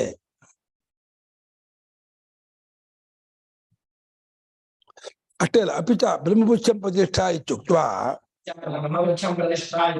ಇದಮುಚ್ಯತೆ ತದಪ್ಯೇಷ ಶ್ಲೋಕೋ ಭವತಿ ಅಸನ್ನೇವ ಸ ಭವತಿ ಅಸದ್ಬ್ರಹ್ಮೇತಿ ವೇದ ಚೇತ್ ಅಸ್ತಿ ಬ್ರಹ್ಮೇತಿ ಚೇದ್ವೇದ ಸಂತಮೇನಂತತೋ ವಿದುರಿತಿ ಇತಿ. ಅಷ್ಟೇ ಅಲ್ಲ, ಇನ್ನೊಂದು ಪಾಯಿಂಟ್ ಕೊಡ್ತಾ ಇದ್ದಾರೆ ನೋಡಿ. ಆನಂದಮಯ ಪರಮಾತ್ಮ ಅಲ್ಲ, ಬ್ರಹ್ಮಪುಚ್ಛಂ ಅಂತ ಹೇಳ್ತಾ ಇರೋದೇ ಸ್ವಪ್ರಧಾನ ವಾಕ್ಯ, ಅದೇ ಉಪಸಂಹಾರ ವಾಕ್ಯ ಅನ್ನೋದಕ್ಕೆ ಇನ್ನೊಂದು ಯುಕ್ತಿ. ಏನು ಯುಕ್ತಿ? ಈ ವಿಷಯಕ್ಕೆ ಈ ಮಂತ್ರವು ಕೂಡ ಬಂದಿರುತ್ತದೆ ಎಂದು. ಈ ವಿಷಯಕ್ಕೆ ಏನೇನೋ ಬ್ರಹ್ಮಪುಚ್ಛಂ ಪ್ರತಿಷ್ಠಾ ನಾವು ಹೇಳಿದಿವಲ್ಲ, ಆನಂದಮಯನಿಗೆ ಬ್ರಹ್ಮವೇ ಆಧಾರ ಅಂತ. ಆ ವಿಷಯಕ್ಕೆ ಈ ಶ್ಲೋಕ ಅಂದ್ರೇನು, ಆ ಬ್ರಹ್ಮವನ್ನ ಯಾರಾದ್ರೂ ಇಲ್ಲ ಅಂತ ತಿಳ್ಕೊಂಡ್ರೆ ಅವನು ಇಲ್ಲ ಆಗ್ತಾನೆ, ಪುರುಷಾರ್ಥಕ್ಕೆ ಅಯೋಗ್ಯ ಆಗ್ತಾನೆ. ಅವನನ್ನು ಇದಾನೆ ಅಂತ ತಿಳ್ಕೊಂಡ್ರೆ ಪುರುಷಾರ್ಥಕ್ಕೆ ತಕ್ಕವನಾಗ್ತಾನೆ ಅಂತ ಈ ರೀತಿ ಹೇಳ್ತಾ ಇದೆ. ಆನಂದಮಯ ವಿಷಯಕ್ಕೆ ಈ ಸಂಶಯ ಬರಲ್ಲ. ಆನಂದಮಯ ಇದಾನೋ ಇಲ್ವೋ ಸಂದೇಹ ಬರುತ್ತನೋ, ಅದೇ ಪರಮಾತ್ಮ ಇದಾನೋ ಇಲ್ವೋ ಸಂದೇಹ ಬರುತ್ತೆ. ಯಾಕೆ? ಅದು ಇಂದ್ರಿಯ ವಿಷಯ ಅತೀತತ್ವ. ಅದು ವಾಚ, ಮನಸ್ಸು, ವಾಕು, ಬುದ್ಧಿ ಎಲ್ಲಕ್ಕೂ ಅತೀತವಾಗಿರೋದ್ರಿಂದ, ಅಗೋಚರವಾದದ್ದಾದ್ದರಿಂದ ಅದ್ರ ಬಗ್ಗೆ ಇದೆಯೇನೋ ಇಲ್ವೋ ಸಂದೇಹ ಬರುತ್ತೆ. ಆನಂದಮಯ ಮನಸ್ಸಿಗೆ ತೋರ್ ಬರ್ತಾನೆ, ಗೊತ್ತಾಗ್ತಾನೆ. ಹಾಗಾಗಿ ಅವನ ಬಗ್ಗೆ ಇದಾನೋ ಇಲ್ವೋ ಸಂದೇಹವೇ ಬರೋಲ್ಲ. ಹಾಗಾಗಿ ಅಸನ್ನೇವ ಸ ಭವತಿ ಅಸತ್ ಬ್ರಹ್ಮೇತಿ ವೇದಶೆ. ಬ್ರಹ್ಮವನ್ನು ಯಾರಾದ್ರೂ ಇಲ್ಲ ಅಂತ ತಿಳ್ಕೊಂಡವನಾದ್ರೆ ಅವನೇ ಅಸತ್ಪುರುಷನಾಗ್ತಾನೆ, ದುಷ್ಟನಾಗ್ತಾನೆ. ಬ್ರಹ್ಮನು ಇದಾನೆ ಅಂತ ತಿಳ್ಕೊಂಡ್ರೆ ಅವನು ಸತ್ಪುರುಷ ಅಂತ ಆಗ್ತಾನೆ ಅಂತ ಹೇಳ್ತಾ ಇರೋದ್ರಿಂದ ಈ ಬ್ರಹ್ಮ ಅನ್ನೋ ಶಬ್ದ ಕಳಿಸ್ಕೊಂಡದ್ದು ಆನಂದಮಯ ಆಗಕ್ಕೆ ಬರೋಲ್ಲ. ಆನಂದಮಯನಿಗೂ ಪ್ರತಿಷ್ಠಾ ಆಧಾರ ಆಶ್ರಯವಾಗಿರುವ ಪರಮಾತ್ಮ ಅಂತ ತಗೋಬೇಕು. ಯಾವಾಗ ಏನಮ್ಮನ ಈ ಬ್ರಹ್ಮ ಇದೆ ಅಂತ ತಿಳ್ಕೊಂಡಂತಹ ಈತನನ್ನು ಸಂತಂ ನಿಜವಾಗಿ ಸತ್ಪುರುಷನೆಂಬುದಾಗಿ ತಿಳಿಯುತ್ತಾರೆ ಅಂತಿದೆ. ಇವಾಗ ಬರೀತಾರೆ ಭಾಷ್ಯಕಾರ ಆ ಮಂತ್ರ ಕರ್ಸವನ್ನ. ಅಸ್ಮಿಶ್ಚ ಶ್ಲೋಕೆ ಅನನುಕೃಷ್ಯ ಆನಂದಮಯಂ ಬ್ರಹ್ಮಣಃ ಏವ ಭಾವಾಭಾವ ವೇದನೆಯೋ ಗುಣದೋಷಾಭಿಧಾನಾತ್ ಗಮ್ಯತೆ ಇನ್ನುಪುಚ್ಛಂ ಪ್ರತಿಷ್ಠಾ ಇತ್ಯತ್ರ ಬ್ರಹ್ಮಣಃ ಏವ ಸ್ವಪ್ರಧಾನತ್ವಮಿತಿ. ನೋಡಿ, ಈ ವಾಕ್ಯದಲ್ಲಿ ಆನಂದಮಯನನ್ನ ಎಳ್ಕೊಳ್ಳೇ ಇಲ್ಲ. ಬಾಕಿ ಜಾಗದಲ್ಲ ಸರ್ಪೇಶ ಶ್ಲೋಕೋ ಭವತಿ ಅನ್ನ ಪ್ರಜಾ ಅನ್ನವನ್ನೇ ಹೇಳ್ಕೊಳ್ತಾ ಇದೆ. ಹಾಗೆ ಸರ್ಪೇಶ ಶ್ಲೋಕೋ ಪ್ರಾಣಂದೇವ ಅದು ಪ್ರಾಣಂದೇ ಪ್ರಾಣಗಳಿದೆ. ಆಮೇಲೆ ಯಥೋ ವಾಚೋ ಮನಸ್ಸನ್ನು ಹೇಳ್ಕೊಳ್ತಾ ಇದೆ, ವಿಜ್ಞಾನ ಹೇಳ್ಕೊಳ್ತಾ ಇದೆ. ಇದು ಆನಂದಮಯ ಹೇಳ್ಕೊಳ್ಳೇ ಇಲ್ಲ. ಸರ್ಪೇಶ ಶ್ಲೋಕೋ ಭವತಿ ಏನು ಮಾಡ್ಬಿಡ್ತು, ಅಸನ್ನೇವಸ ಭವತಿ ಶು ಮಾಡ್ಬಿಡ್ತು. ಹಾಗೆ ಆನಂದಮಯನನ್ನು ಎಳ್ಕೊಳ್ಳದೇನೆಯೇ ಬ್ರಹ್ಮದ ಭಾವ ಅಂದ್ರೆ ಇರುವಿಕೆ, ಅಭಾವ ಇಲ್ಲದಿರುವಿಕೆ ಇದನ್ನು ತಿಳ್ಕೊಳ್ತಾರಲ್ಲ. ಬ್ರಹ್ಮ ಇದೆ ಅಂತ ತಿಳ್ಕೊಳ್ಳೋದು, ಬ್ರಹ್ಮ ಇಲ್ಲ ಅಂತ ತಿಳ್ಕೊಳ್ಳೋದು. ಇದೆ ಅಂತ ತಿಳ್ಕೊಂಡವ್ರಿಗೆ ಆಗುವ ಗುಣವನ್ನು, ಇಲ್ಲ ಅಂತ ತಿಳ್ಕೊಳ್ಳೋರಿಗೆ ಆಗುವ ದೋಷವನ್ನು ಮುಂದೆ ಹೇಳ್ತಾ ಇರೋದ್ರಿಂದ ಇದು ಗೊತ್ತಾಗುತ್ತೆ. ಏನ್ ಗೊತ್ತಾಗತ್ತೆ, ಇಲ್ಲಿ ಬ್ರಹ್ಮಪುಚ್ಛಂ ಪ್ರತಿಷ್ಠಾ ಅನ್ನೋದೇ ವಿಷಯ ವಾಕ್ಯ. ಅದು ಸ್ವಪ್ರಧಾನವಾದ ವಾಕ್ಯ, ಅದು ಕೋಶಕ್ಕೆ ಸೇರಿದ್ದಲ್ಲ. ಆನಂದಮಯ ಕೋಶಕ್ಕೆ ಸೇರಿದಂತೆ ಹೇಳಿದರೂ ಕೂಡ ಸೇರಿದ್ಲ, ಸ್ವತಂತ್ರವಾಗಿ ಸ್ವಪ್ರಧಾನವಾದ ವಾಕ್ಯ ಅಂತ ತಗೋಬೇಕು. ಪಠನ ಮಾತ್ರ ಪಠಿತವಾದದ್ದು ಆನಂದಮಯ ಕೋಶದ ಪುಚ್ಛಾನ ಪಠಿತವಾಗಿದೆ, ಹೇಳಿದ್ದಾಗಿದೆ ಮಾತ್ರಕ್ಕೆ ಅದಕ್ಕೆ ಸಂಬಂಧಪಟ್ಟು ಅದಕ್ಕೆ ಸೇರಿದ್ದು ಅಂತ ಅಂದ್ಕೋಬಾರ್ದು. ಎಲ್ಲಾದ್ರೂ ಕೂಡ ಹೇಳಲೇಬೇಕು. ಇವಾಗ ಆ ಜಾಗದಲ್ಲಿ ಹೇಳಲೇ ಇಟ್ಕೋ, ಬೇರೆ ಹೇಳ್ಬಿಟ್ರೆ ಅವಾಗ ಇದೆಲ್ಲಕ್ಕೂ ಇದು ಆಧಾರ ಅಂತ ಆಗೋದೇ ಇಲ್ಲ. ಆನಂದಮಯ ಕೋಶಕ್ಕೆ ಬ್ರಹ್ಮವನ್ನ ಪುಚ್ಛ ಪ್ರತಿಷ್ಠಾ ಅಂತ ಹೇಳಿದೆ, ಅದನ್ನೇ ಇನ್ನೊಂದು ಆತ್ಮ ಅಂತ ಹೇಳ್ಬಿಟ್ಟು ಹೇಳಿದ್ರೆ ಅದು ಬೇರೆ ವಿಚಾರ, ಇನ್ನೊಂದು ವಿಚಾರ ಅಂತ ಆಗ್ಬಿಡುತ್ತೆ. ಇದೆಲ್ಲಕ್ಕೂ ಅದು ತಿರುಳಾಗಿದೆ, ಎಲ್ಲಕ್ಕೂ ಆಸ್ಪದವಾಗಿದೆ, ಎಲ್ಲವೂ ಇದರಲ್ಲೇ ಕಲ್ಪಿತವಾಗಿರೋದು, ಇದೇ ಎಲ್ಲವಾಗಿ ತೋರ್ತಾ ಇರೋದು. ಇಷ್ಟರ್ಥ ಬರಬೇಕಾದ್ರೆ ಅಲ್ಲಿ ಬ್ರಹ್ಮಪುಚ್ಛ ಪ್ರತಿಷ್ಠಾ ಅಂತ ಅಲ್ಲೇ ಹೇಳಿದ್ರೆ ಅದು ಹೊಂದೋದು, ಬೇರೆ ಕಡೆ ಹೇಳಿದ್ರೆ ಹೊಂದುತ್ತಿರಲಿಲ್ಲ. ಆದ್ರಿಂದ ಶ್ರುತಿ ಅದೇ ಉದ್ದೇಶಕ್ಕಾಗಿ ಆ ಜಾಗದಲ್ಲಿ ಅದನ್ನು ಹೇಳಿದೆ. ಈಗ ಹೇಳ್ತಾರೆ ಬ್ರಹ್ಮಪುಚ್ಛ ಪ್ರತಿಷ್ಠಾ ಎಂಬ ಜಾಗದಲ್ಲಿ ಬ್ರಹ್ಮಕ್ಕೆ ಸ್ವಪ್ರಧಾನತ್ವ ಇದೆ ಮತ್ತು ಅವಯವತ್ವವಿಲ್ಲ. ಯಾವುದಕ್ಕೆ ಅವಯವತ್ವ?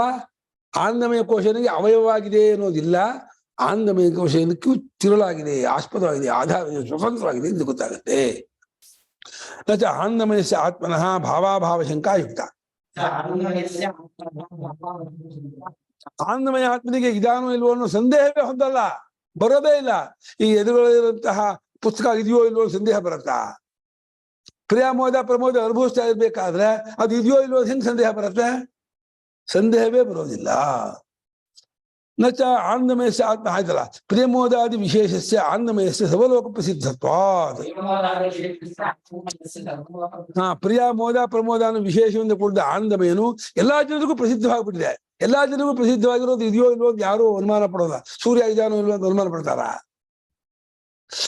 ಕಥಂ ಪುನಃ ಸ್ವಪ್ರಧಾನಂ ಸತ್ ಬ್ರಹ್ಮ ಆನಂದಮಯಸ್ಯ ಪುಚ್ಛತ್ವೇನ ನಿರ್ದಿಶ್ಯತೆ ಬ್ರಹ್ಮಪುಚ್ಛ ಪ್ರತಿಷ್ಠಾ ಇದೆ.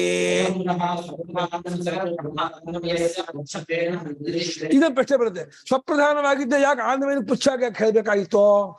ಸ್ವತಂತ್ರವಾಗಿ ಬ್ರಹ್ಮವನ್ನು ಹೇಳ್ಬೋದಾಗಿತ್ತಲ್ಲ. ಆನಂದಮಯನಿಗೆ ಇದಂ ಬ್ರಹ್ಮಪುಚ್ಛ ಪ್ರತಿಷ್ಠಾ ಅಂತ ಹೇಳಿ ಆ ಅವಯವವಾಗಿ, ಆ ಪುಚ್ಛ ಅಂದ್ರೆ ಅವಯವ, ಏಕದೇಶ ಒಂದು ಭಾಗ, ಆ ರೀತಿ ಯಾಕೆ ಹೇಳ್ತು? ಅದನ್ನ ಏನ್ ಮಾಡ್ತು? ನಿರ್ದೇಶ ಹೆಂಗ್ ಹೊಂದತ್ತೆ ಅಂತಂದ್ರೆ ಇದು ನೈಷ ದೋಷ, ಇದೇನ್ ತಪ್ಪಿಲ್ಲ ಅಂದ್ರು. ಪುಚ್ಛವತ್ ಪುಚ್ಛಂ ಪ್ರತಿಷ್ಠಾ ಪರಾಯಣಂ ಏಕರೀಣಂ ಲೌಕಿಕಸ್ಯ ಆನಂದ ಜಾತಸ್ಯ. ಅದು ಹೇಳ್ಬೇಕು ಅಂತ. ಪುಚ್ಛದಂತೆ ಪುಚ್ಛ ಅಂದ್ರೆ ಅದ ಪ್ರತಿಷ್ಠಾ, ಅದೇ ಹೆಚ್ಚಿನ ನೆಲೆ. ಸಮಸ್ತ ಲೌಕಿಕ ಎಲ್ಲಾ ಆನಂದಕ್ಕೂ ಅದೇ ಮೂಲ. ಬ್ರಹ್ಮನಿಂದ ಹಿಡಿದು ಸ್ತಂಭ ಪರ್ಯಂತವಾದ ಎಲ್ಲಾ ಪ್ರಾಣಿಗಳು ಅನುಭವಿಸ್ತಾ ಇರುವ ಆನಂದಕ್ಕೆ ಬ್ರಹ್ಮವೇ ಮೂಲ ಅಂತ ಹೇಳ್ಬೇಕು. ಅದಕ್ಕೋಸ್ಕರವಾಗಿ ಆನಂದಮಯನಿಗೂ ತಿರುಳಾಗಿ, ಆತ್ಮವಾಗಿ, ಆಧಾರವಾಗಿ ಬ್ರಹ್ಮಪುಚ್ಛ ಪ್ರತಿಷ್ಠಾ ಅಂತ ಹೇಳ್ತಾ ಇದೆ. ಬ್ರಹ್ಮ ವಿವಕ್ಷತೆ ನ ಅವಯವ ಬ್ರಹ್ಮಾನಂದ ಇತ್ಯದ ಅನೇನ ವಿವಕ್ಷತೆ ನ ಅವಯವತ್ವಂ ಲೌಕಿಕಾನಂದ ಜಾತಸ್ಯ ಬ್ರಹ್ಮಾನಂದ ಏಕನೀಡಂ ಅಂತ. ಲೌಕಿಕಾನಂದ ಸಮೂಹಕ್ಕಲ್ಲ, ಬ್ರಹ್ಮಾನಂದವೇ ಪರಾಯಣ ಪ್ರತಿಷ್ಠಾ ಏಕನೀಡ ಅನ್ನೋದು ಈ ವಾಕ್ಯದಿಂದ ವಿವಕ್ಷೆ ಮಾಡ್ಕೊಂಡಿದೆಯೇ ಹೊರತು ಅವಯವತ್ವವನ್ನು ವಿವಕ್ಷೆ ಮಾಡ್ಕೊಂಡಿಲ್ಲ. ಯಾಕೆಂದ್ರೆ ಏತ ಸೇವಾನಂದಸ್ಯ ಅಜ್ಞಾನಿ ಭೂತಾನಿ ಮಾತ್ರ ಅಪಜೀವಂತಿ ಸ್ತುತ್ಯಂತರ.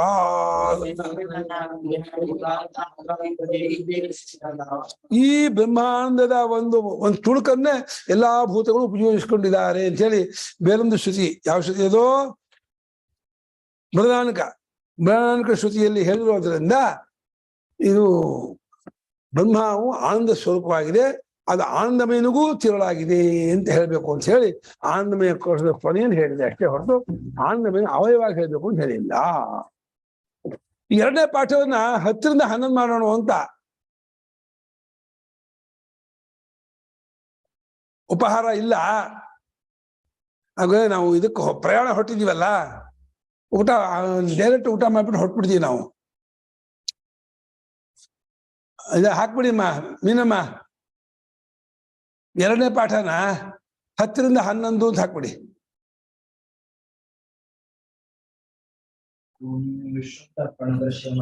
ಹುಷಾರಾಗಿದ್ದೀರಾ? ಆರೋಗ್ಯ ಆಗಿದ್ದೀರಾ? ಜ್ವರನಾ?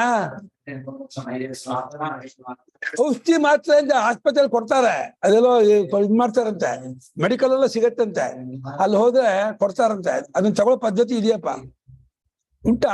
ಸಂಪ್ರದಾಯ ಇದೆಯಾ? ಅಯ್ಯೋ